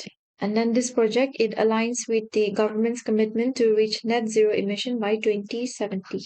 India has witnessed a staggering 97% reduction in malaria cases. So this was announced by Union Home Minister Amit Shah while he was addressing at the All India Medical Conference IMA NatCon 2025 of the Indian Medical Association in Ahmedabad. Union Home Minister Shri Amit Shah has inaugurated Electrotherm Park, a new 11,600 square meter public garden in South Bhopal. It was developed by Electrotherm India Limited in collaboration with the Ahmedabad Municipal Corporation under PPP mode. The Madhya Pradesh State Tiger Strike Force, in a coordinated operation with the Wildlife Crime Control Bureau, has arrested an international wildlife offender wanted under the Interpol Red Notice. So these are some of the types of Interpol notices: red, blue, green, yellow, black, orange notice, purple notice. So you can go through this. Global Energy Leaders Summit. It was held in Puri, Odisha. So this was India's first co-op style platform for interstate clean energy coordination, and it concluded with the presentation of the draft Uri Declaration and the signing of four strategic memorandum of understanding to accelerate the country's energy transition. So it was hosted by the government of Odisha in collaboration with the Tony Blair Institute for Global Change and IIT Kanpur. So the theme was powering India's sufficiency, balance, and innovation. So the first MOU was signed between Nanyang Technological University, Singapore, GRIDCO, and IIT Bhubaneswar. Second MOU, it establishes a green hydrogen center of excellence in Odisha with GRIDCO, Renew, IIT Bhubaneswar, and Avada. The third MOU, it formalizes a renewable energy partnership between NLC India Renewables Limited, or ORIDA, which stands for Odisha Renewable Energy Development Agency, GETCO, which stands for Green Energy Development Corporation of Odisha Limited. And then the fourth one was a multi-agency memorandum of understanding signed between the Solar Energy Corporation of India, Odisha Hydropower Corporation, Green Energy Development Corporation of Odisha, and then the Odisha Renewable Energy Development Agency. In a significant ecological development, the arrival of rare migratory birds to lakes has surprised the bird and nature lovers in Latur district. So Latur district is in Maharashtra. So the bar-headed goose and then the common crane have been spotted at Pangaon and Lamkheda lakes, which is located in Renapur Tehsil of Latur district. Himachal Pradesh has legalized and initiated regulated cultivation of industrial hemp under the Green to Gold initiative to promote a bioeconomy led government model. So Chief Minister of Himachal Pradesh is Sukhvinder Singh Sukhu, and this industrial hemp, it is a non-intoxicating variety of cannabis sativa cultivated for fiber, seed, and biomass with THC content below 0.3%, making it unsuitable for drug use. So these are some of the applications for industrial hemp. So it can be used in construction, paper and packaging, pharmaceutical and wellness, cosmetics and personal care, bioenergy, and bioplastics. So you can go through this. Rajasthan has become the first among the 12 states to achieve 100% voter digitization in special intensive revision exercise. The Jashpur District Administration, South Eastern Coalfields Limited, and EDCIL India Limited have signed a tripartite memorandum of understanding to strengthen digital education in government schools. So this agreement was signed in the presence of Chief Minister of Chhattisgarh, that is Vishnu Deo Sai. Wildlife census in Jharkhand began with officials using a mobile application for data collection. So this census is being conducted in 31 territorial forest areas and 5 protected forest areas of the state, including the Palamu Tiger Reserve and Dalma Wildlife Sanctuary. So this Palamu Tiger Reserve and then Dalma Wildlife Sanctuary, this is in the state of Jharkhand. This census is conducted every 4 years using a completely scientific method to obtain accurate information regarding the presence of wildlife. And then this census is being held under the guidance of the National Tiger Conservation Authority and the Wildlife Institute of India. So Jharkhand has one national park, which is the Betla National Park, which is located in Palamu district. So Wildlife Institute of India, it is an autonomous institution which was established in the year 1982 under the Ministry of Environment, Forest and Climate Change, Government of India, for nurturing the growth of wildlife science in the country. So this Wildlife Institute of India, it is located in Dehradun, Uttarakhand. And National Tiger Conservation Authority, it is a statutory body under the Ministry of Environment, Forest and Climate Change, and it was established in 2006 under the Wildlife Protection Act 1972. The National Commission for Women has launched She Serves, a new program which is aimed at guiding and motivating young women to pursue careers in India's defense forces. So it was formally launched in Ranchi. Currently, the National Commission for Women chairperson is Vijaya K. Rahatkar.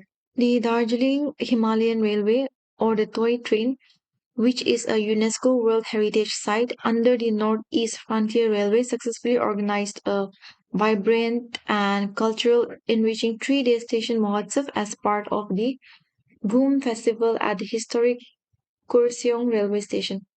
So this railway station, that is the Darjeeling Himalayan Railway, this was declared as a UNESCO World Heritage Site on December 5th, 1999, and it was built by Franklin Prestige.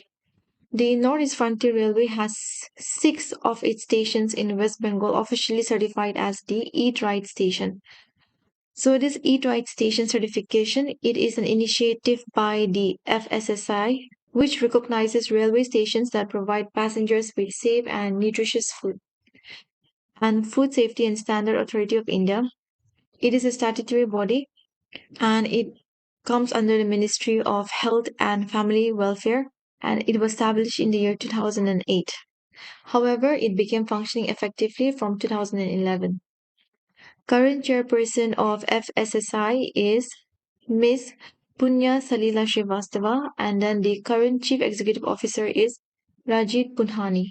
The Western Railway has set up its first ever digital lounge and co-working space at the Mumbai Central Railway Station. The first ever investors meet was organized by the Central Department of Fisheries in the Bangaram Islands of Lakshadweep. And this meeting was attended by the Ministers of Fisheries, Animal Husbandry and Dairy, Rajiv Ranjan Singh, and Minister of State, George Curran. So this meet, it generated a strong interest with more than rupees 500 crore worth of investment proposals in the areas of tuna and deep sea fisheries, seaweed cultivation, ornamental fisheries, and waste management. A 3 day international conference on water resources and environment research, jointly organized by the Karuna University, Coimbatore, and the University of Waterloo, Canada, was opened with a call for intensified scientific collaboration to address escalating global water and environmental challenges. So it was co-sponsored by NABARD and Jain Irrigation System Limited. An international conference on protection of environment under the international law was held at VIT Chennai with speakers calling for concrete action to protect the environment for future generations. So International Court of Justice, it was established in the year 1945, okay? And then the headquarters of International Justice of Court, it is in Netherlands. At Thrissur, Kerala, unveils the world's longest handwritten Bible. So it is 100-kilometer manuscript, and it was created by 2025 people. So it was unveiled by Cardinal Mar George Kovakat. So the International Spice Route Conference, it will be held in Kochi from 6 January 2026. So this event will be organized by Muziri's Heritage Project in collaboration with Kerala Tourism Department. And Kerala is known as the spice capital of India, and spices were the first thing that the Portuguese started to import from India. A dual-use Greenfield International Airport will be constructed at Great Nicobar, and Great Nicobar, it is the southernmost and largest of the Nicobar Islands. So here are some facts important for exam. 8-degree channel, it separates the island of Minicoy and Maldives. 9-degree channel, it separates the island of Minicoy from the main Lakshadweep archipelago. So archipelago are a group of islands which lie in close proximity. And then 10-degree channel, it separates the Andaman Island and the Nicobar Islands from each other in the Bay of Bengal. Andaman and Nicobar Island MP Bishnu Pada Ray inaugurated the Island Tourism Festival 2025. Two commandos of the Cobra unit. So Cobra stands for Commando Battalion for Resolute Action and Elite Jungle Warfare Wing of the Central Reserve Police Force. They were injured after an improvised explosive device exploded in Bijaypur district, Chhattisgarh. The Election Commission has extended the timeline for the special intensive revision of electoral rolls in six states and union territories. So here in this table, the state, the number of seats, and then the current term of that particular state is given for each of the respective states. So you can go through this table. And then currently there are 4,123 MLAs in the country, including the legislative assemblies of all states and union territories. The Northeast Frontier Railway in 2025 has introduced 11 new trains, including the first ones connecting Mizoram. The Prime Minister Office has directed the Coal Ministry to map and list all subsidiaries of Coal India Limited by 2030. So, Coal India Limited accounts for over 80% of domestic coal production in India. So, the company operates through eight subsidiaries, including Eastern Coalfields Limited, Bharat Coking Coal Limited, Central Coalfields Limited, Western Coalfields Limited, and then Mahanadi Coalfields Limited. So in India, there are two main categories of coal reserves in India, Gondwana coal and tertiary coal. So Gondwana coal is the oldest and most important coal reserves in the world. It is located in central India, and on the other hand, tertiary coal is relatively younger and it is mostly found in the northeastern part of India. PM Modi, in his last Mann Ki Baat of the year, raised concerns about extremely worrying antimicrobial resistance levels in the country and has urged people not to take antibiotics casually. So, antimicrobial resistance this occurs when microorganisms such as bacteria, viruses, fungi, and parasites they evolve to resist antimicrobial drugs. Antimicrobial resistance it complicates treatments, increases healthcare costs, and then prolongs illness, and then risks lives globally. These are the government initiatives. So National Action Plan, it was launched in 2017 and it focuses on rational antibiotic use and antimicrobial surveillance. The introduction of the Viksit Bharat Guarantee for Rozgar and Ajivika Mission Gramin Bill 2025 is a turning point in India's rural social security strategy. This new legislation, which replaces the two-decade-old Mahatma Gandhi National Rural Employment Guarantee Act 2005, aims to transform rural work from a solitary safety net into a strategic development mission associated with Viksit Bharat 2047. So previously, I think I have mentioned that Manrega's name has been changed, right? So please correct that one. That's a mistake on my part. So this VBG Ramji bill, this has replaced the Manrega Act. Okay, so remember that this is not an amendment, but this is a new bill replacing the Manrega Act. So these are the differences between the two. So let's discuss the key differences between these two bills. So this table here, these are the key differences between the Manrega and then VBG Ramji bill. So let's discuss the key differences. So Manrega was enacted in the year 2005 and implemented in 2006 and VBG Ramji bill. So this was enacted in the year 2025 and it replaces Manrega. Now, Manrega, it provides at least 100 days of wage employment to rural households for unskilled manual work with additional 50 days under specific conditions like during drought or natural calamity affected areas or ST households with land rights under Forest Right Act but having no private property. But in the case of this VBG Ramji bill, the number of days has been fixed to 125 days with no extra days. So what we can observe here is that in VBG Ramji bill, it reduces the flexibility for states when they are affected with drought or any natural calamities. Now regarding the funding, Manrega was 100% funded by the center. The state only had to pay for the material cost, but now in VBG Ramji bill, it is centrally sponsored. So in most of the center and state, it will be 60 to 40, that is 60 by the center, 40 by the states. And in case of Northeast or hilly states, and in UTs with legislature, it will be 90-10. That is 90 by the center and 10% by the state. And then in and for UTs with no legislature, it will be 100% funded by the center. So here what we can observe is that the financial burden of the states has been increased in VBG Ramji bill. So now regarding the nature of scheme. Manrega was based on demand driven. So this means there was no pre-planning. So let's say a person from rural household will go and demand for work, and then after asking the work, he might be just given a simple task like to dig a bond, etc. So demand driven, it means I need work and then the work was given. So it was not pre-planned. So it was basically scattered. Now, when the state submits the labor budget to the Ministry of Rural Development at the end of the year, if the amount of spending which was done by the state government exceeds more than the earlier demanded budget submitted, then it leads to more funding from the center, which means if the demand of the work is more fund will be sent by the center. So this was in the case of Manrega. But in the case of VPG Ramji bill, we will see a more supply driven with normative allocations, planned and asset focused, which means the funds will be fixed for all states after planning for a more strategic development mission. So Manrega has problems like misappropriation and misuse of funds, and also people holding fake job cards and using them for getting paid when the work was not actually done by them. So this VBG Ramji bill fund capping will also help control the misuse of funds. So which means that the fund will be more managed strictly. So there's less chance of money being siphoned off.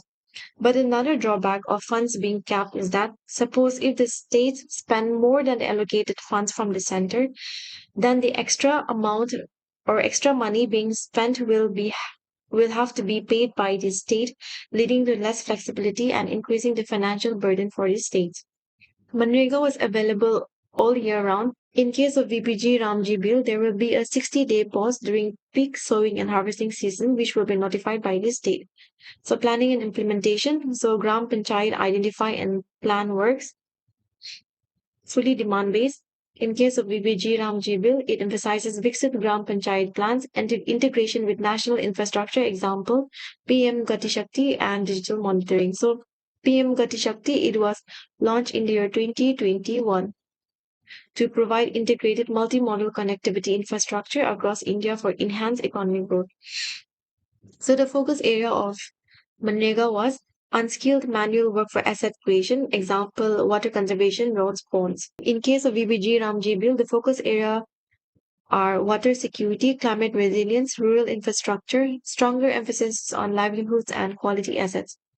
So monitoring, basic geotagging in case of Manrega, and in case of VBG Ramji bill, AI-based monitoring, real-time dashboards, and mandatory social audits.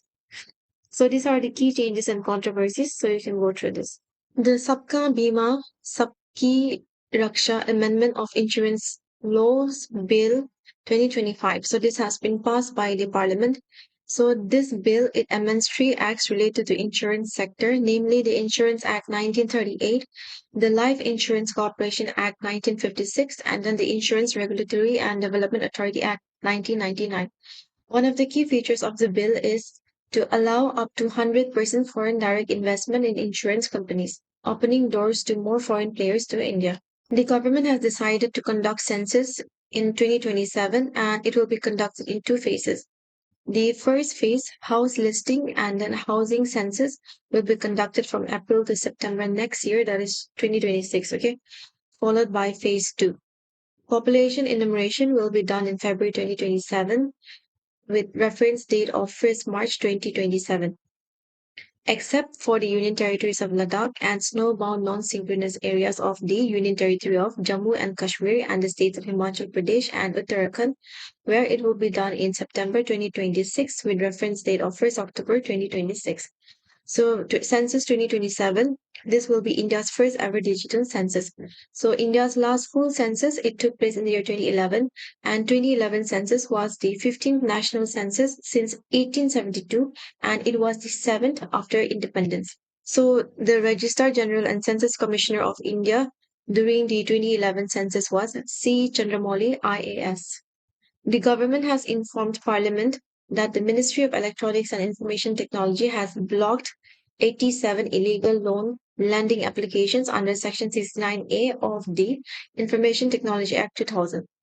The name of Raj Bhavan, that is the official residence of governors, it's being changed to Lok Bhavan. Passport verification records will now be available directly on the DigiLocker platform. So this DigiLocker, it is a flagship initiative of the Ministry of Electronics and IT under the Digital India program launched in 2015. So this platform, it operates as an app to store users' digital records. Union Home Minister Amit Shah had said that the menace of Naxalites will end by March 2026. So Naxalism, it refers to the militant left-wing movement in India rooted in communist ideology. So in India, it refers to the far left Maoist insurgency that originated in Naxalbari, West Bengal in 1967. So in 2013, 126 districts in Chhattisgarh had reported to Naxalite-related violence, and this year, that is 2025, okay, has come down to three. So the only three districts which still have Naxalite presence are Sukma, Bijaypur, and Narayanpur in Chhattisgarh. Currently, there are 11 districts across the country which are Naxal affected. So Bihar Minister Nitin Nabin is now BJP's new working president. Mamta Singh has won a council at large seat in New Jersey, becoming the first Indian American ever elected to public office in the city's history. Indigo faces backlash as over 100 flights cancelled, leaving thousands of passengers stranded and confused across airports in India. Indigo was founded in 2005, and the founders were Rahul Bhatia and Rakesh Gangwal. The FSSAI has launched a nationwide egg safety drive after a viral video alleged the presence of nitrofurans. So this nitrofurans is a banned antibiotic. Nitrofurans are a group of synthetic nitrofuran-based antimicrobial agents. The common compounds include nitrofurantian, furazolidone, nitrofurazone, and then furaltadone. So they are classified as chemotherapeutic antibacterial agents not naturally occurring in antibiotics. So these are the implications on human health. Some nitrofurans are linked to cancer, promoting global bans. Excess exposure can cause neurological symptoms, gastrointestinal distress, and hypersensitivity reactions. And presence of residues in eggs undermines consumer trust and violates food safety standards. Long-term exposure, even at low levels, may pose cumulative health hazards. India's wholesale price index base inflation remained in a negative zone in the month of November 2025, but it increased to minus 0.32% from minus 1.21% in the previous month, that is October. So this negative rate of inflation in November is primarily due to the decrease in prices of food articles, mineral oils, crude petroleum and natural gas, manufacture of basic metals and electricity, etc. So what is this wholesale price index? So this wholesale price index, it measures the changes in the prices of goods which are sold and traded in bulk by wholesale businesses to other businesses. So it is calculated and published by the Office of Economic Advisor, Department of Industrial Policy and Promotion in the Ministry of Commerce and Industry. So wholesale price index data is published monthly, okay? And then the base year is 2011 to 12. The wholesale price index inflation rate, it captures the average movement of wholesale prices of goods, and it is primarily used as a GDP deflator. So the union government in January 2025 constituted an 18-member working group under the chairmanship of Niti Aayog member Ramesh Chand to revise the wholesale price index base year from 2011 to 12 to 2022 to 23. The Department of Telecommunication has asked all mobile handset makers to mandatorily pre-install the Sanchar Sati app in all their newer products, whether manufactured or imported for use in the country. So this Sanchar Sati app, it was launched in 2023 as a web-only platform to help telecom users report fraudulent phone calls similar to the Telecom Regulatory Authority of India DND app. So lately, the Sanchar Sati app has been getting a lot of attention due to privacy concerns.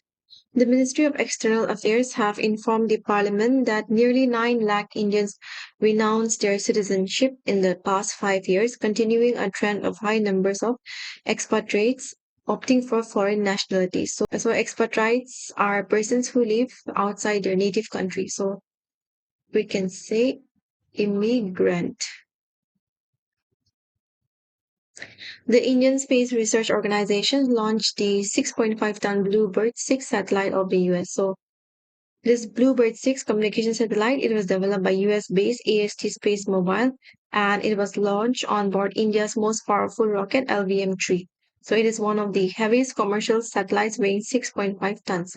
An Indian Space Research Organization, it was founded in the year 1969, 15th August. And current chairman of ISRO is V. Narayan. Commander of the Presidential Guard of the UAE, Major General Ali Saif Ahmed Al-Kabi called on Army Chief General Upendra Dwivedi and held discussions on enhancing the defense cooperation and deepening military-to-military engagement. So Major General Al-Kabi was accorded a Guard of Honor at the launch of the South Block during his visit. He also paid tribute to soldiers at the National War Memorial in Delhi. The 10th edition of the India-Indonesia Joint Special Force Exercise, that is Exercise Garuda Shakti, commenced at the Special Forces Training School, Paklo, Himachal Pradesh. So this exercise was conducted from 3rd to 12th December 2025. So another exercise named as Samudra Shakti. This exercise is a bilateral maritime exercise between India and Indonesia. So 2025 was the 5th edition and it was held at Vishakhapatnam. This exercise, Samudra Shakti, it was initiated in 2018 as a bilateral naval exercise between India and Indonesia under India's Act East policy. Following the extensive use of Heron Mark II remotely piloted aircraft in Operation Sindhu for surveillance, reconnaissance, and documenting missile strikes on terror centers, India is set to order more drones from the Israel Aerospace Industries IAI under the emergency procurement provisions. So, under emergency procurement provisions, the armed forces can purchase weapon systems worth up to rupees 300 crore. This Huron Mark II squadron, it is also known as the Wardens of the North and it is deployed in the northern sector and it is capable of covering surveillance and strike missions against both China and Pakistan in a single sortie. So India prepares to procure up to 80 military transport planes. So US aerospace major Lockheed Martin has pitched its C-130J Super Hercules as the best choice and said that the aircraft will provide it a stronger heft for tactical airlift among the Quad nations. So Quad nations consist of US, Australia, Japan, and India. So currently Indian Air Force is operating 12 C-130JCS. INSV Gondia, it is a stitch sail ship based on a 5th century CE ship depicted in the paintings of Ajanta cave. So this project was initiated in July 2023 through the tripartite agreement which was signed by the Ministry of Culture, the Indian Navy and then Hudi Innovations with the funding from the Ministry of Culture. This ship it embodies India's historic role as a maritime nation and it is named after the legendary mariner Kondia, who is believed to have sailed from India to Southeast Asia in ancient times. So this ship it displays motifs of the Ganda Perunda and the sun. The bow bears a sculpted Simhayali and a symbolic Harappan style stone anchor adorns its deck. So each element evokes the rich maritime traditions of ancient India. So another fact of ship is that it was made from an ancient method of shipbuilding known as Tankai method. And then no nails or welding equipments were used to build this ship. Okay, so only coir ropes were used to build this ship. India's maritime and close combat capabilities received a significant boost after the Ministry of Defense signed contracts worth rupees 4,666 crore for the procurement of close quarter battle carbines for the armed forces and heavyweight torpedoes for the Indian Navy. So these contracts were signed in the presence of Defense Secretary Rajesh Kumar Singh at the South Block in New Delhi. So remember Defense Secretary, okay? And then Defense Minister is Rajnath Singh.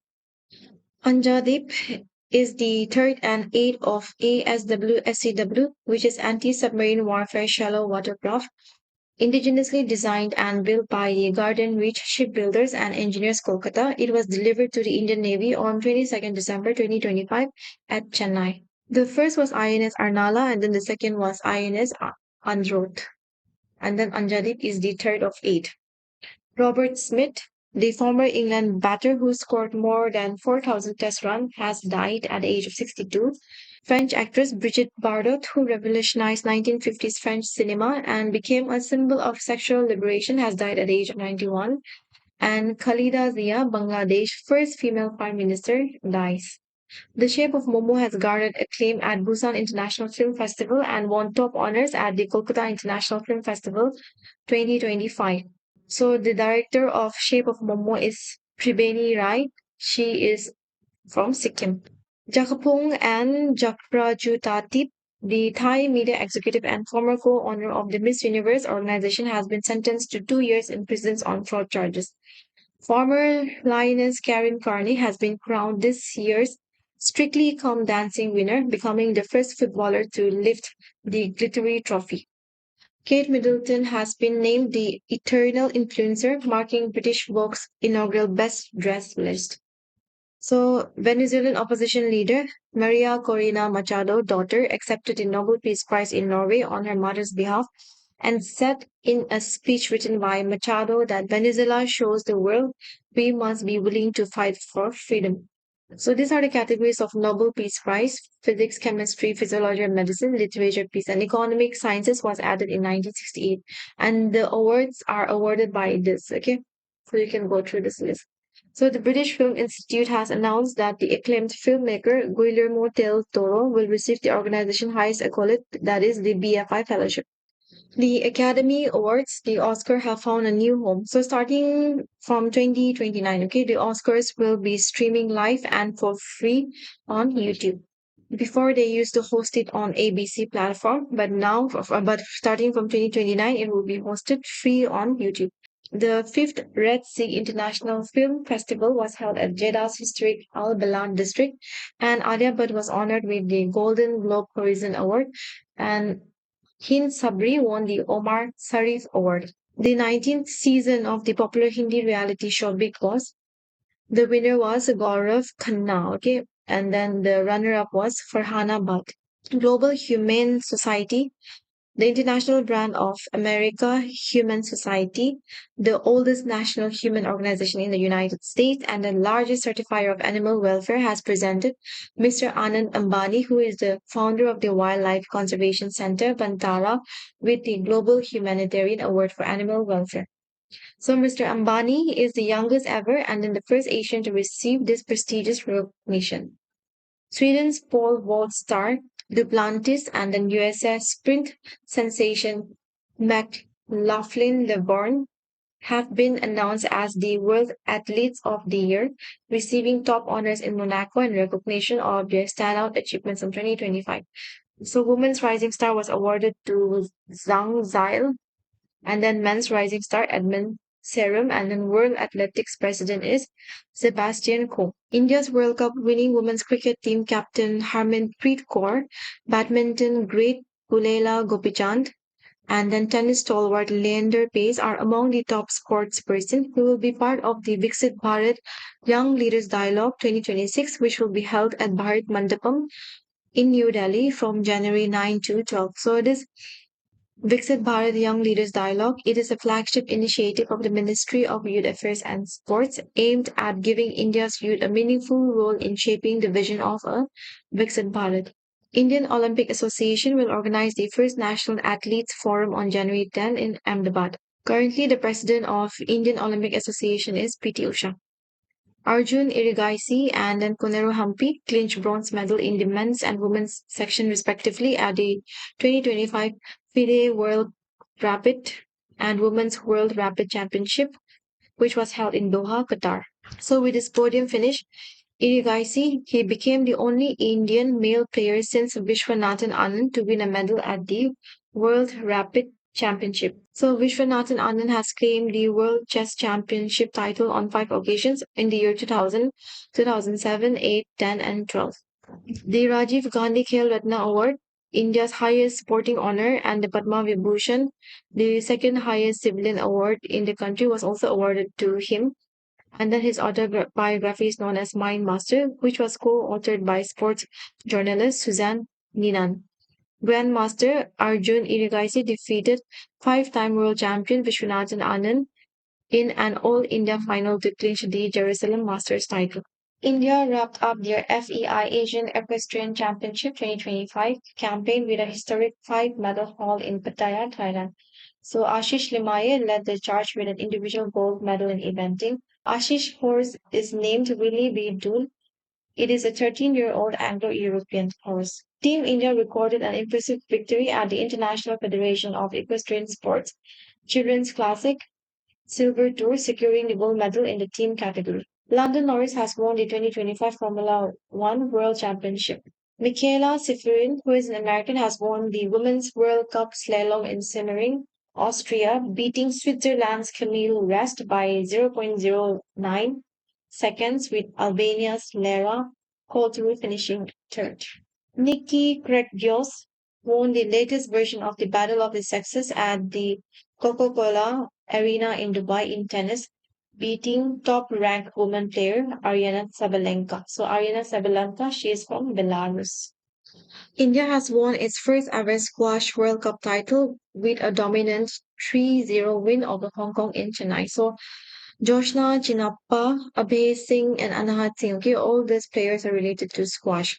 The 68th National Shooting Championship competition 2025 was held at the Dr. Karni Singh Shooting Range, New Delhi. So, Manu Baker, Simranpreet Kaur, Ketan Malik, Vanshika Chaudhary, Lakshita Bishnoi, Kiran Ankush Yadav, Jadav, Mohammad Murtaza Vaina, Niru Danda, Arvanash, Tyagi, Adya Katyal. Okay, so these are all the winners. Hanuman Porsche has snatched the title in the Premier Unrestricted class during the Indian National Motorcycle Drag Racing Championship 2025 at the Madras International Circuit, Chennai. So he defeated Hemant Mudappa, who was the defending champion. Shane Chandaria was crowned 2025 F4 India champion at the season finale, which was held at Madras International Circuit. So at just 15 years old, he became the youngest driver to win the F4 India title. Indian women's double team of Gayatri Gopichand and Teresa Jolie successfully defended their Syed Modi International title in an exciting comeback victory. So Gayatri Gopichand and Teresa Jolie, they are related to badminton. The Yonex Sunrise India Open 2026 is set for a significant upgrade when it returns from January 13 to 18, with the tournament moving to the iconic Indira Gandhi Indoor Stadium in New Delhi. So this Yonex Sunrise India Open 2026 will be played in the Indira Gandhi Indoor Stadium in New Delhi. Odisha Masters, which is related to badminton, 2025. So Unnati Hooda defeated Ishrani Barua, and then Kiran George, he defeated Indonesia's Muhammad Yusuf, and then they claimed the women's and men's singles title respectively at Jawaharlal Nehru Stadium, Cuttack. Khushmeni has confirmed that he will be competing in the 2026 Formula 2 season with a new team, that is Art Grand Prix. Surya Charishma Tamiri and then Ritik Sanjeevi were crowned women's and men's single champions respectively at the Senior National Badminton Championship 2025, which was held in Vijayawada, Andhra Pradesh. The Indian junior men's hockey team, they signed off 2025 as a highly successful year, marked by two major international medals. Okay, so India won silver at the 2025 Sultan of Johor Cup and bronze at the FIH Hockey's Men's Junior World Cup, which was held in Tamil Nadu 2025. So Yuvraj Singh has set a new world record for most titles in a single season on the PGTI with his seventh win after one stroke triumph at the Tata Open 2025 golf tournament. So this word birdie, this is associated with golf, okay? Sukhman Singh from Noida has won the prestigious 124th Amateur Golf Championship of India and he defeated Harman Sachdeva. Cameron Green from Australia, he becomes IPL most expensive overseas player, okay? And he was snapped up by the three times champion Kolkata Knight Riders for rupees 25.20 crore. Cameron Green, he surpassed the previous record, which was held by fellow Australian Michelle Stark, who was acquired by the Kolkata Knight Riders for 24.75 crore in the 2024 season. Former Australian fast bowler Brett Lee inducted into the Australian Cricket Hall of Fame. The Board of Control for Cricket in India has decided to come up with a uniform payment structure at a domestic level. So, for the senior women domestic tournaments, players featuring in the final 11 will receive 50,000 per day, while 25,000 will be given per day to the reserves. For T20 matches, the fees will be rupees 25,000 for players playing in the final 11 and then 12,500 for the reserve. So, for juniors women tournament, 25,000 will be given per day to the playing 11 and then rupees 12,000 per day for reserves. And then for T20 matches, the fees will be 11,500 for playing 11 and then rupees 6,250 for being in reserves. The BCCI currently pays rupees 60,000 a day to a player who has played more than 40 Ranji games and rupees 50,000 to those who have played between 21 and 40 games and rupees 40,000 to those who have featured in 20 games or fewer and with the reserves earning rupees 30,000, rupees 25,000 and rupees 20,000 in the respective categories. So Board of Control for Cricket in India, it was founded in the year 1928. The current president is Mithun Manhas. Bhutan's Sonam Yeshe has made history by becoming the first bowler to take 8 wickets in a T20 international, claiming 8 for 7 against Myanmar. Ayush Matre and Vihan Malhotra have been named captain and vice captain of the India Under 19 squad for the 2026 ICC Under 19 World Cup. So, the Board of Control for Cricket in India has announced the squad for the tournament, which is scheduled to be held in Zimbabwe and Namibia from January 15 to February 6. The upcoming ICC Men's Under 19 World Cup will feature 16 teams divided into 4 groups, followed by a Super Six stage semi-finals and a final in Harare. So, five-time champions India 2000, 2008, 2012, 2018, and 2022 have been placed in Group C along with New Zealand, USA, and Bangladesh. East Bengal FC is the current winner of the Indian Women's League, and then the most number of titles was held by Gokulam Kerala. The Paris Saint-Germain beats Flamengo to win FIFA Intercontinental Cup through penalty shootout. The 2025 Women's Nation Final League, so Spain has won by defeating Germany. So the winners of the 2026 FIFA World Cup will receive a remarkable $50 million in prize money. Okay, so FIFA has announced that the total prize fund for the expanded World Cup will be $655 million, a significant increase of nearly 50% compared to the $440 million distributed at the 2022 edition in Qatar. The 2026 World Cup is set to take place in the United States, Mexico, and then Canada from June 11 to July 19. So this will be the first time the tournament will feature 48 teams. So these are the mascot. Okay, Maple, Clutch, Zayu, and he is the president of FIFA. That is Gianni Infantino. So Maple is a goalkeeper and from Canada. Clutch is a midfielder from USA, and then Zayu is a striker from Mexico. And then the animal Maple is moose. Okay, Clutch is bald eagle, and then Zayu is jaguar. The FIFA has also announced that the 2028 Women's World Cup will be held from January 5 to January 30. The first FIFA World Cup for men was held in Uruguay, and then the winner was also Uruguay. It was held in the year 1930. So currently, the president of the United States is Donald J. Trump. President of Mexico is Claudia Sheinbaum, and then Prime Minister of Canada is Mark Carney. So FIFA was established in the year 1904. Founder was Robert Guerin. The headquarters is in Zurich, Switzerland. President is Gianni Infantino. He is the president. And then these are facts related to football. So distance between goalposts is 7.3 meter, and then a football match lasts for 2 equal periods of 45 minutes each. So Lionel Messi visited India on December 13, 2025. So here's a rundown of the stadiums he visited. So he was joined by his Inter Miami teammates Luis Suarez and then Rodrigo De Paul during his India tour. So he visited the South Lake Stadium in Kolkata, Rajiv Gandhi International Stadium in Hyderabad, Cricket Club of India Mumbai, Wankhede Stadium in Mumbai, and Arun Jaitley Stadium in New Delhi. So in Kolkata, he also unveiled a 70-foot statue of himself. The New York Knicks won the 2025 NBA Cup. So this is associated to basketball. Okay. So basketball has 5 players, and then dribbling, pivoting, swish are terms associated with basketball. Recently, the All India Football Federation have proposed 2 Indian Super League formats. So these are the 2 Indian Super League format, so you can go through this. So All India Football Federation was founded in the year 1937. Headquarters is in Delhi, and then president is Kalyan Chobe. Anthony Joshua, he was a two-time former world heavyweight champion from Britain, okay, and recently he was involved in a car crash. So India has surpassed Japan to become the world's fourth largest economy with a size of USD 4.8 trillion and is poised to overtake Germany to become the third largest by 2030. So US is the world's largest economy followed by China. India shows highest positivity rate among major nations in the WADA's 2024 doping report.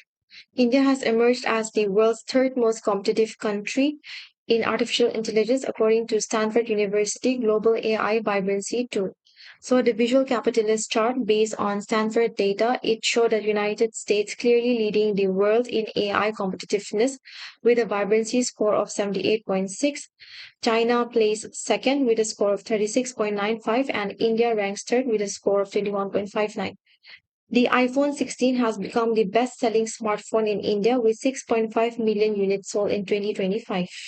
India's social protection coverage has risen sharply from 19% in 2015 to 64.3% in 2025, taking the country to the second rank in the world after China in providing social protection to its citizens.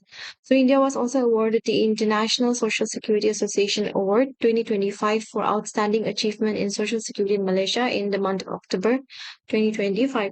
So these are some of the reasons why India ranks second in the social protection coverage. External Affairs Minister Jay Shankar has conducted a series of high-level bilateral meetings at the Sir Bani Yas Forum in the UAE. So these discussions occurred alongside the main proceedings of the 16th edition of the forum, which was held from 12 to 14 December in Abu Dhabi's western region. So Jay Shankar, he met Egypt's foreign minister, Dr. Badr Abdelati, and then he also met with Luxembourg's deputy prime minister and foreign minister, Xavier Bettel, and he also met with Poland's deputy prime minister and foreign minister, Radoslaw Sikorski, and then he met with Latvia's foreign minister, Baiba Brace, and he also met with UK deputy prime minister, David Lammy. So this Sir Bani Yes Forum, it was established in the year 2011 and it was created to provide a discrete high-level platform for discussing pressing regional and global political security and economic challenges. Indian Air Force and the National Disaster Response Force personnel continue to assist Sri Lankan authorities in rescue and relief efforts in the aftermath of the devastation which was caused by Cyclone Ditwa that killed over 330 people. So India sent two urban search and rescue teams comprising of 80 NDRF personnel to the island nation under Operation Sagar Bandhu, reaffirming the spirit of neighborhood first. So Cyclone Ditwa, it originated from a well-marked low-pressure area over the southwest Bay of Bengal, and Ditwa is the name given by Yemen as per the World Meteorological Organization and UN Economic and Social Commission for Asia Pacific cyclone naming list. So this so the name refers to a Detwa lagoon, an ecologically significant coastal water body located in the Socotra archipelago. Archipelago means a group of islands which lie in close proximity. Recently, there was a terrorist attack at the Bondi Beach in Australia as the Jewish people were celebrating the first day of the Hanukkah festival. So this Hanukkah is also known as Chanukah and it is an 8-day Jewish festival which is celebrated in winter. So it is also known as Festival of Lights and it is marked by lighting the menorah, reciting special prayers and eating fried foods. So this lamp here, it is menorah, okay? And then the word Chanukah, it means dedication because it celebrates the rededication of the Holy Temple in Jerusalem. So according to the Jewish calendar, Hanukkah begins on the 25th of Kislev and then it continues until the second day of the month of Tevet, a date known as Zos Chanukah. So recently, Prime Minister met Jordan King Abdullah II at the Al Husseiniya Palace in Amman as part of his 2-day visit to the Arab country. So during his visit, he set an ambitious target of doubling India-Jordan bilateral trade to $5 billion over the next 5 years. India and Jordan have also signed a twinning agreement between the UNESCO World Heritage Sites, Petra and Ellora Caves. So Petra is also known as the Rose City due to its pink sandstone. So the capital of Jordan is Amman. So Ellora Caves, this is located in this Sahyadri range of Maharashtra, and it is a group of 34 caves, 17 Brahmanical, 12 Buddhist, and then 5 Jain. Prime Minister Narendra Modi and New Zealand Prime Minister Christopher Luxon has announced the conclusion of a landmark free trade agreement. So a free trade agreement is like a special deal between two countries that says to each other like, let's reduce or remove the extra taxes so that it becomes easier and cheaper for us to trade with each other. So this is what the free trade agreement is. So in this case, this deal it eliminates or reduces the tariffs on 95% of New Zealand's exports to India. And then India gets zero duty access for 100% of its goods exports to New Zealand, boosting Indian exports. Over the next 15 years, New Zealand is projected to invest $20 billion into India with a strategic goal to double bilateral trade within just 5 years. So this agreement it aims to foster economic growth by opening India's 1.4 billion consumer market to Kiwi businesses while securing thousands of professional visas for Indian workers. So, Prime Minister Narendra Modi declared India and Ethiopia as natural partners in fostering regional peace, security, and connectivity during his landmark visit to Addis Ababa, capital city of Ethiopia. So, the capital of Ethiopia is Addis Ababa. And Abiy Ahmed Ali is the current Prime Minister of Ethiopia. And the current president is Taye Atske Selassie. So India has welcomed the actions taken by the United Kingdom government against anti-India Khalistani extremist elements, hoping that both countries will continue to work closely further strengthening the further strengthening the counter-terrorism and security operation. So recently there was a special meeting held in Malaysia, Kuala Lumpur to address the current situation between the Cambodia and Thailand. So this meeting was held between the members of the foreign ministries of ASEAN. So ASEAN was founded on 8 August 1967 with five member states, that's Indonesia, Malaysia, Philippines, Singapore, and Thailand. Headquarters in Jakarta, Indonesia, and as of 2025, the ASEAN has 11 member states and one observer state. Motto of ASEAN is one vision, one identity, and one community. 8 August is observed as ASEAN Day, and then India is not a member of ASEAN. So US President Donald Trump sued the British Broadcasting Corporation for $10 billion over a false and defamatory television documentary. So, US President Donald Trump, he is the 47th President of the United States and British Broadcasting Corporation. It was founded in the year 1922 as British Broadcasting Company, but it later changed its name into British Broadcasting Corporation in the year 1927. So, President Donald Trump administration has announced a massive package of arms sales to Taiwan valued at more than $10 billion. That includes medium-range missiles, howitzers, and drones, drawing an angry response from China. So the United States has offered security guarantees for 15 years to Ukraine as part of the proposed peace plan. So this was said by the Ukrainian President Vladimir Zelensky. He also said that he would prefer an American commitment for security of up to 15 years in order to restrict further Russian attempts to seize Ukraine's territory by force. United States has approved the sale of advanced technology support of F-16 fighter jets, which is valued at USD 686 million to Pakistan. So America has assumed the G20 presidency on December 1st. So US will host the G20 Leaders Summit in Miami, Florida in 2026, coinciding with the country's 250th anniversary year.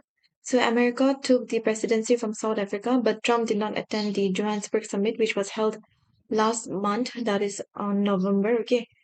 And he also said that South Africa will not receive an invitation to the 2026 G20 summit, which will be hosted in Miami. So Canada has joined a multi-billion-dollar European Union defense fund, becoming the first non-European country to do so. Iran launched massive missiles in the Sea of Oman and near the strategic Strait of Hormuz. So this Strait of Hormuz it separates Iran and then Oman, and it also separates the Persian Gulf and then the Gulf of Oman here. Okay. The Comprehensive Economic Partnership Agreement, signed by Commerce and Industry Minister Piyush Goyal and Oman's Minister of Commerce, Industry and Investment Promotion of Oman, Qais Al Yusuf, in the presence of Prime Minister Narendra Modi and Sultan of Oman, Haitham bin Tariq, opens up the opportunity to increase India's export to Oman by 50% in the next 2 to 3 years. In 2024 to 2025, India exports to Oman stood at $4 billion. So under this agreement, Oman will grant duty-free access to 98.08% of tariff lines, covering 99.38% of India's exports to Oman. CEPA is a deep trade agreement broader than the normal free trade agreement. It covers trade, services, investment, and mobility. So think of CEPA as an upgraded version of FTA. So while FTA focuses on reducing the tariffs on goods, this CEPA it also tackles services, investment, and regulatory frameworks, making it a more comprehensive deal. An airstrike by Myanmar's military on a tea shop in the country's upper central region of Sagaing killed at least 18 civilians and wounded 20 others. The attack occurred on December 5th, shortly after 8 p.m. in Mayakan village in Tabian township. The village about 120 kilometers northwest of Mandalay. This Mandalay is the country's second largest city after Yangon, okay, in Myanmar. So, Kenya has become the first country to enter into a new series of America First Global Health Cooperation Agreement. While obesity is growing as a global health challenge, contributing to millions of preventable deaths each year, the World Health Organization, in a new report, said that the medications like glucagon, like peptide 1, alone cannot solve the problem affecting more than 1 billion people worldwide. So, according to WHO, it defines obesity as a body mass index of 30 or higher in adults. A rare interstellar comet named 3I Atlas is set to make its closest approach to Earth on December 19, passing a safe distance of about 1.8 astronomical units, according to the European Space Agency. So this 3I Atlas, it was discovered on July 1st, 2023 by NASA-funded Atlas telescope in Chile. So a comet is a small celestial body made up mostly of ice, okay, mixed with dust, rock particles, and frozen gases. So these are the words of the year. According to Oxford, it is rage bait, Cambridge, parasocial, Collins, vibe goading, Merriam-Webster, it's slope, okay, and dictionary.com, it's 6-7. So these are some of the important days for the month of December. So you can go through this. So in this section, we will go through the moron quizzes for the month of December with some additional questions. So, which of the following is not a country partner of the 26th edition of the Hornbill Festival? So, option A, Australia, France, United Kingdom, United States. So, the correct option is United States is not a country partner for the 26th edition of the Hornbill Festival. So, that is option number D. There were six country partners for the 26th edition of the Hornbill Festival, that is France, Ireland, Switzerland, United Kingdom, Malta, Austria, and then one state partner, that is Arunachal Pradesh, and then the official style partner for the Hornbill Festival was Mia by Tanish. Next question, in which village is the annual Cherry Blossom Festival held in Nagaland? So, Konama, Kusama, Longkham, Putsuro. So the correct option is option number C, that is Longkham. So the 3-day third edition of Longkham Cherry Blossom Festival was held under the theme Blossom Beats and Beyond. So Longkham has been recognized by the Northeast Initiative Development Agency. In September 2025, Northeast Initiative Development Agency adopted Longkham Village for 3 years to help it develop ecotourism. So this initiative will be Northeast Initiative Development Agency first project in Bokchong district. And NIDA is a non-profit organization working across Arunachal Pradesh, Mizoram, and Nagaland since 2012. And Longkham Village is also known for its tomato produce. Which district hospital has been selected as Nagaland's first fully digital health model facility under Ayushman Bharat Digital Mission? So Dimapur, Kohima, Mokchongmon. So the correct option is option number A, that is Dimapur. So Nagaland has inaugurated its first fully digital health model facility at District Hospital Dimapur under the Ayushman Bharat Digital Mission. So Ayushman Bharat Digital Mission, it is a central sector scheme and it was launched in 2021 September by Prime Minister Narendra Modi through a video conference. So the tenure of this Ayushman Bharat Digital Mission is 5 years. When is the International Day for the Abolition of Slavery observed annually? So that is November 29, November 30, December 1, December 2. So the correct option is option number D, that is December 2. So the theme for 2025 was acknowledge the past, repair the present, build a future of dignity and justice. Next question, which city in India is set to host the Centenary Commonwealth Games in 2030? So Ahmedabad, Chandigarh, Chennai, Hyderabad. So the correct option is Ahmedabad. So 2030 Commonwealth Games, it will be held in Ahmedabad, Gujarat in October 2030. So this will be the second Commonwealth Games to be hosted in India following the 2010 Games held in Delhi and then the third in Asia. Which of the following was conferred the Best Seed Stage Startup in Nagaland? 8070 Entertainment, IEB, Kikonik Deck, Joldi Power. So the correct answer is option number B, that is IEB. Who was recently crowned Miss Nagaland 2025? Option A, Benayana, Justina H. Yepto, Linuka K. Achumi, Susanna Kingan. So the correct answer is option number C, that is Linuka K. Achumi. Which of the following watershed committees from Nagaland was not a recipient of the Watershed Jan Bhagidari Cup 2025? So in this option, we have to see they're asking not a recipient. So the options are Chizami Village, Chudi Village, Saphimi Village, Wamakan Village. So the correct answer is option number A, Chizami Village. What was Oxford Languages Word of the Year 2025? 67, Aura Farming, Rage Bait, Vibe Coding. So the correct answer is Rage Bait.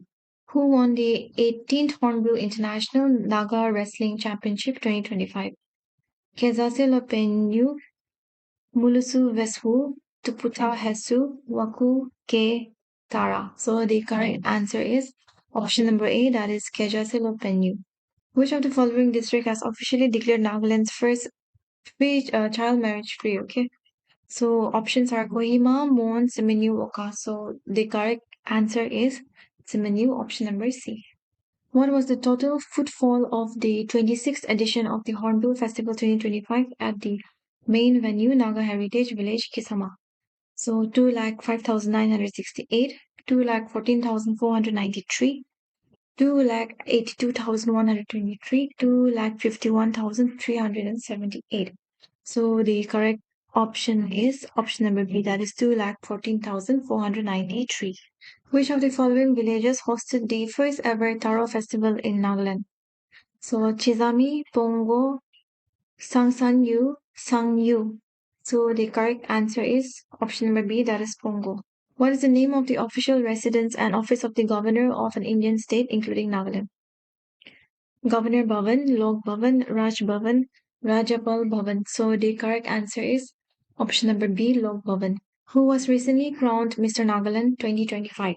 Alamba Tongliu, Chuba Noktir, Syed Zan ul Abdin, Timjanukshi I Jamir. So the correct answer is Timjanukshi I Jamir. The NLTP Act originated from which social movement in 1989? A political protest led by students' union, mass participation of Christians and a fast unto death campaign involving 125 people, economic reforms initiated by the state government, a judicial directive from the High Court. So the correct answer is option number B, that is mass participation of Christians and a fast unto death campaign involving 125 people. Chapter 3 of the NLTP Act mandates the appointment of which of the following officials or bodies? Director of Taxation and Excise Officers, Liquor Licensing Authority, Alcohol Research Committee, Director of Prohibition Officers, State Level Prohibition Council, and District Level Prohibition Committees. So the correct answer is option number D. That is Director of Prohibition Officers, State Level Prohibition Council, and District Level Prohibition Committees. Aisha, a foreign national, plans to visit Nagaland for a cultural expedition. Which of the following must she obtain to legally enter the state? Only a standard tourist visa, no additional permit, an inner line permit issued to Indian citizens, a protected area permit because Nagaland is a protected area for foreign visitors, a special business license from the local government. So the correct answer is option number C, that is a protected area permit because Nagaland is a protected area for foreign visitors. Who coined the word soft power? Hans J. Morgenthau, Joseph S. Neer, Robert Jervis, and Tickner. So the correct answer is option number B, that is Joseph S. Neer. Rahul, a Delhi resident, wants to celebrate an eco-friendly Diwali and opts for green firecrackers. What is the primary reason behind his choice, considering India's push for cleaner air during festival? Green crackers release more energy with lower sound levels. They contain harmful chemicals but produce less noise. Green crackers reduce particulate matter and toxic emissions, improving air quality. They are cheaper and last longer than traditional crackers. So the correct option is option number C, that is green crackers. They reduce particulate matter and toxic emissions, improving the air quality. The shortest day length that occurs in the northern hemisphere is on 21st March, 23rd September, 22nd November, 22nd December. So the correct answer is option number D, that is 22nd December. Who is the chairman of the Joint Parliamentary Committee on the One Nation, One Election? P.P. Chaudhary, Arjun Ram Meghwal, Priyanka Gandhi Vadra, Manish Tiwari. So the correct answer is option number A, that is P.P. Chaudhary. What type of wildfire is characterized by its rapid spread along the ground, fueled by dry leaves, twigs, and grasses? Ground fire, surface fire, ground fire, spot fire. So the correct answer is option number B, that is surface fire. The practice of jhum cultivation is prevalent in the southwest, northwest, northeast, southeast. So the correct answer is option number C, that is northeast. The politician's speech received bouquets and brickbats from the audience, reflecting the polarized opinions on his views. What does received bouquets and brickbats mean? God only praise, God only criticism, God both praise and criticism, God ignored. So the correct answer is option number C, that is God both praise and criticism. Name the famous biologist with whom the Galapagos Islands is associated. Carl Linnaeus, Ernest Haeckel, Johann Gregor Mendel, Charles Darwin. So the correct answer is option number D, that is Charles Darwin. The establishment of the first Baptist church on Naga soil at Molongkimong on December 22nd, 1872 was recently commemorated by the Ao Baptist Arugo Mungdang through which of the following actions? Erecting a new church building, unveiling a memorial in honor of Godula Brown, organizing a mission walk from Sipsagar, inaugurating a baptistry annex. So the correct answer is option number B, that is unveiling a memorial in honor of Godula Brown. What is correct about the tenure of the municipal council? The tenure of municipal council is counted from the date of declaration of election result. The tenure of municipal council is counted from the date of its first meeting. The tenure of municipal council is 5 years.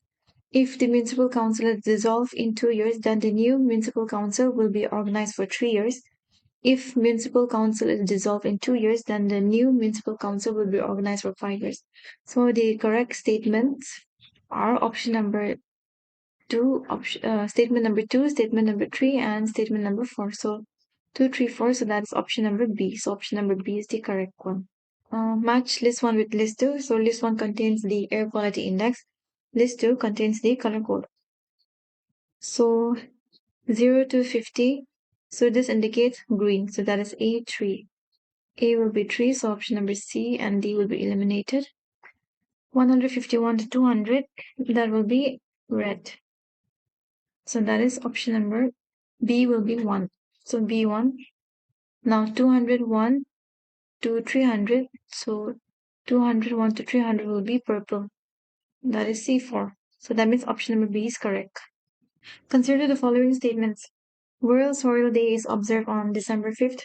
The theme of World Soil Day 2025 is Soil and Water, a Source of Life.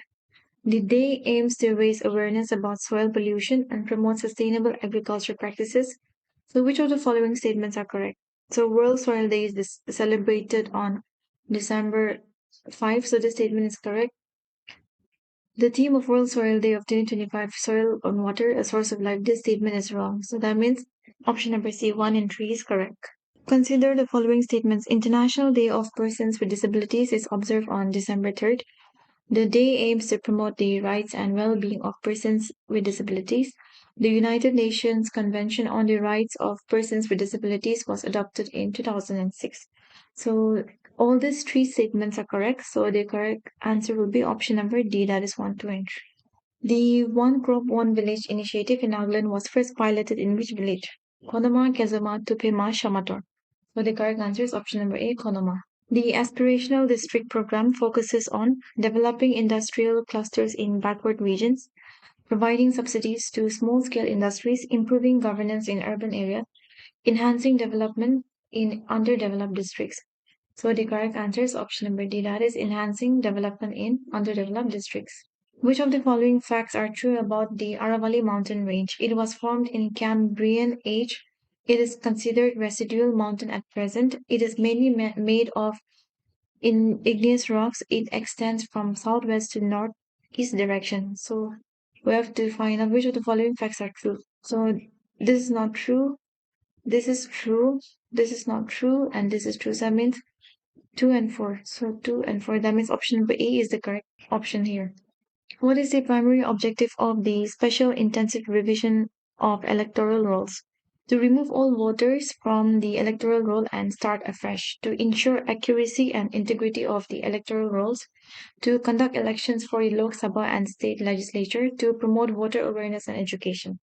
So the correct answer is option number B, that is to ensure accuracy and integrity of the electoral rolls. Which state became the first to achieve 100% special intensive revision of electoral rolls? So the given options are Rajasthan, Uttar Pradesh, Maharashtra, Bihar. So the correct answer is option number A, that is Rajasthan. What is the role of booth level officers in the special intensive revision process? To verify voter identities and ensure a fair and transparent electoral process, to conduct elections for the Lok Sabha and state legislature, to promote voter awareness and education, to remove ineligible voters from the electoral roll. So the correct answer is option number A, that is to verify voter identities and ensure a fair and transparent electoral process. What is the proposed frontier Nagaland territory primarily composed of? That is Western districts of Nagaland, 6 Eastern districts of Nagaland, Northern districts of Manipur, Southern districts of Arunachal Pradesh. So the correct answer is option number B, that is 6 Eastern districts of Nagaland. Which organization has been leading the demand for the creation of Frontier Nagaland Territory? Eastern Nagaland People's Organization, Naga Mothers Association, Naga Students Federation, Naga Ho. So the correct answer is option number A, that is Eastern Nagaland People's Organization. Which endangered species is notably found in Intanki National Park? Snow leopard, hollow gibbon, Asiatic lion, Bengal tiger. So the correct answer is option number B, that is hollow gibbon. Arrange the following events in chronological order of their commencement and select the correct answer from the quotes given below. So, Wildlife Protection Act was established in 1992 or 1972. Biological Diversity Act was established in the year 2002. And then Project Tiger 1973 and Project 11 1992. So that means 1, 3, 1, 3, 4, 2. 1, 3, 4, 2. That means option number B. Which state has become the first in the Northeast region to integrate the Unified Logistic Interface Platform, that is ULIP? Arunachal Pradesh, Assam, Manipur, Nagaland. So the correct answer is option number D, that is Nagaland. The Unified Logistic Interface Platform is a digital initiative under which scheme PM Gati Shakti Digital India Make in India Smart Cities Mission. So the correct answer is option number A, that is PM Gati Shakti. What is the primary objective of integrating the Unified Logistic Interface Platform in Nagaland? To improve transportation infrastructure, to enhance logistics efficiency and reduce costs, to promote digital payment, to increase taxation. So the correct answer is option number B, that is to enhance logistics efficiency and reduce costs. Who among the following Indian journalists was elected as the first woman president of the Press Club of India? Shobe De, N. Ram, Rajdeep Desai, Sangeeta Baura Pisharoti. So the correct answer is option number D, that is Sangeeta Baura Pisharoti. Which country will co-host the ICC T20 World Cup 2026 along with Sri Lanka? Pakistan, Australia, India, and England. So the correct answer is option number C, that is India. Vinod Kumar Shukla, who recently passed away, was honored with which of the following prestigious literary awards shortly before his death? Padma Bhushan, Sahitya Academy Fellowship, Ganpit Award, Saraswati Samman. So the answer is option number C, that is Ganpit Award. In the International Maritime Organization Council election for 2026 to 27, how many votes did India secure to achieve the highest tally in its category? So that is 154. Consider the following statement. Deepavali was inscribed on UNESCO's Intangible Cultural Heritage list at the 20th session held at the Red Fort, Delhi. Deepavali symbolizes the triumph of light over darkness and good over evil.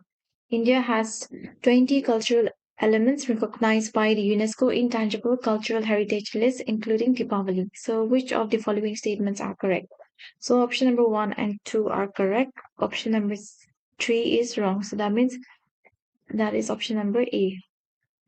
1 and 2 statements are correct because India has 16 cultural elements recognized by UNESCO. Which highway in Madhya Pradesh is the first in India to feature a wildlife safe road designed to reduce animal vehicle collision? National Highway 7, National Highway 12, National Highway 45, National Highway 47. So the correct answer is National Highway 45. After the addition of Kopra, Jalashay and Silisar Lake, how many Ramsar sites does India have now? 96, 97, 90, 99. So the correct answer is 96. What material are Tanjore paintings typically created on? Canvas, wooden panels, silk fabric, paper. So the correct answer is option number B, that is wooden panels. The Papa Pugli initiative is supported by which organization? UNESCO, UNICEF, World Health Organization, World Bank. So the correct answer is UNICEF. Under which article of the Constitution was the GST Council formed? Article 279A, Article 280B, Article 281A, Article 282. So the correct answer is option number A, that is Article 279A. Which constitutional amendment led to the creation of the GST Council? 99 Constitutional Amendment Act 2015, 101 Constitutional Amendment Act 2016, 103rd Constitutional Amendment Act 2019, 105 Constitutional Amendment Act 2021. So the correct answer is option number B, that is 101 Constitutional Amendment Act 2016. Who is the chairperson of the GST Council? Prime Minister of India, Union Finance Minister, Minister of Commerce and Industry, Chief Economic Advisor. So the correct answer is option number B, that is Union Finance Minister. The majority of Majuli's residents belong to which of the three tribes? Missing, Deori and Sonowal Kachari, Bodo, Karbi and Tiwa, Naga, Khasi and Garo, Ahom, Rabba and Mishmi. So the correct answer is option number A, that is Mishing, Deori and Sonowal Kachari. What is the new name given by the West Bengal government to its job guarantee scheme? Mahatma Shri, Karam Shri, Viksit Bharat, Ajivika Mission. So the correct answer is option number A, that is Mahatma Shri. Which state approved the Platform-Based Gig Workers Registration and Welfare Act 2025? Rajasthan, Jharkhand, Maharashtra, Karnataka. So the correct answer is option number B, that is Jharkhand. Where will the 11th edition of the India International Science Festival be held? Assam, Panchkula, Haryana, Pune, Maharashtra, Delhi. So the correct answer is option number B, that is Panchkula, Haryana. Who is the present Vice Chancellor of Nagaland University? Professor Jagdish K. Patnaik, Dr. Samudra Gupta Kashyap, Professor Santosh Kumar Singh, Professor Ambrish Singh. So the correct answer is Professor Jagdish K. Patnaik. He is the Vice Chancellor. Dr. Samudra Gupta Kashyap is the Chancellor. Lilith is located at Medzipima, Merima, Jotsuma, Changlongya. So the correct answer is option number B, that is Merima. Technical education in Nagaland began in the year 1972 when the first polytechnic, that is Nagaland Polytechnic, was established at Atoizu. Which one of the following is not correctly matched? So not correctly matched. 371A, Nagaland. 371B, Assam. 371C, Meghalaya. 371D, Andhra Pradesh. So the one which is not correctly matches option number C, that is Meghalaya. Home Day is celebrated on June 3, 4, 5, and 6. So the correct answer is option number D, that is 6. Black Day is celebrated by Puchuri tribe on September 6, 7, 8, and 9. So the correct answer is option number A, that is September 6. Match the following folktale with respective tribe. Eyeball to heaven. This is related to Konyak. So A3. A3. So that means option number A is the correct one. Which of the following is correctly matched? Tribes and missionaries are given. Au E.W. Clark, Lotha D.E. Witter, Angami C.D. King, Rengma Zilang Kuki, S.W. Rivenberg. So all of the pairs are correctly matched. Option number D. The term Sungkutipsis specifically refers to a ceremonial dance, a type of Ao men's shawl, a traditional weapon, a festival name. So the correct answer is option number B. That is a type of Ao's men shawl. Choose the correct matching of Naga tribes to their girls' dormitory names. So Naga tribe and girls' dormitory is given. So for Angami, it is Ru Kichuki. So A2. So that means option number A is correct. Where and when was the first Nagakushan conference held? Kohima, Mulong Yimson, Mokchong, Dimapur. So the correct answer is option number B, that is Mulong Yimson. The experimental wearable called Tempo, introduced by Dipender Goyal, is intended to measure heart rate and blood pressure, brain blood flow in real time using a small forehead mounted sensor, body temperature and oxygen levels, muscle activity and movement. So the correct answer is option number B, that is brain blood flow in real time using small forehead mounted sensor. The term the little girl in Spanish refers to sudden stratospheric warning, polar vortex, El Nino, La Nina. So the little girl is La Nina, El Nino is little boy. So that means option number D. The first ever Khelo India Tribal Games are scheduled to be held in which state? Jharkhand, Chhattisgarh, Odisha, and Madhya Pradesh. So the correct answer is option number B, that is Chhattisgarh. The Strait of Hormuz connects which two major water bodies? That is Arabian Sea and the Gulf of Oman, Persian Gulf and Gulf of Oman, Red Sea and then Arabian Sea, Indian Ocean and Bay of Bengal. So the correct answer is option number B, that is Persian Gulf and Gulf of Oman. Who has been elected as the chair of the Badminton World Federation Athletes Commission for the term 2026 to 2029? So Carolina Marin, Victor Axelsen, PV Sindhu, Tai Ziying. So the correct answer is option number C, that is PV Sindhu. As of December 2025, approximately how many highest civilian honors from foreign countries has the Prime Minister Narendra Modi received during his tenure? 20, 25, 29, 35. So the correct answer is option number C, that is 29. Which country became the world's first to implement a nationwide ban on social media access for children under the age of 16, with the law coming into effect in December 2025? So the correct answer is United States, United Kingdom, Australia, and France. So the correct answer is option number C, that is Australia. Which country recently became the first in Africa to eliminate onchocerciasis, which is also known as river blindness, as a public health problem, as verified by the World Health Organization? Nigeria, Niger, Kenya, Togo. So the correct answer is Niger. In December 2025, a terror-linked mass shooting occurred on Sydney's Bondi Beach during which religious festival? Christmas, Diwali, Hanukkah, Eid al-Fitr. So the correct answer is option number C, that is Hanukkah. So this concludes this video. I'll see you in the next video. Thank you.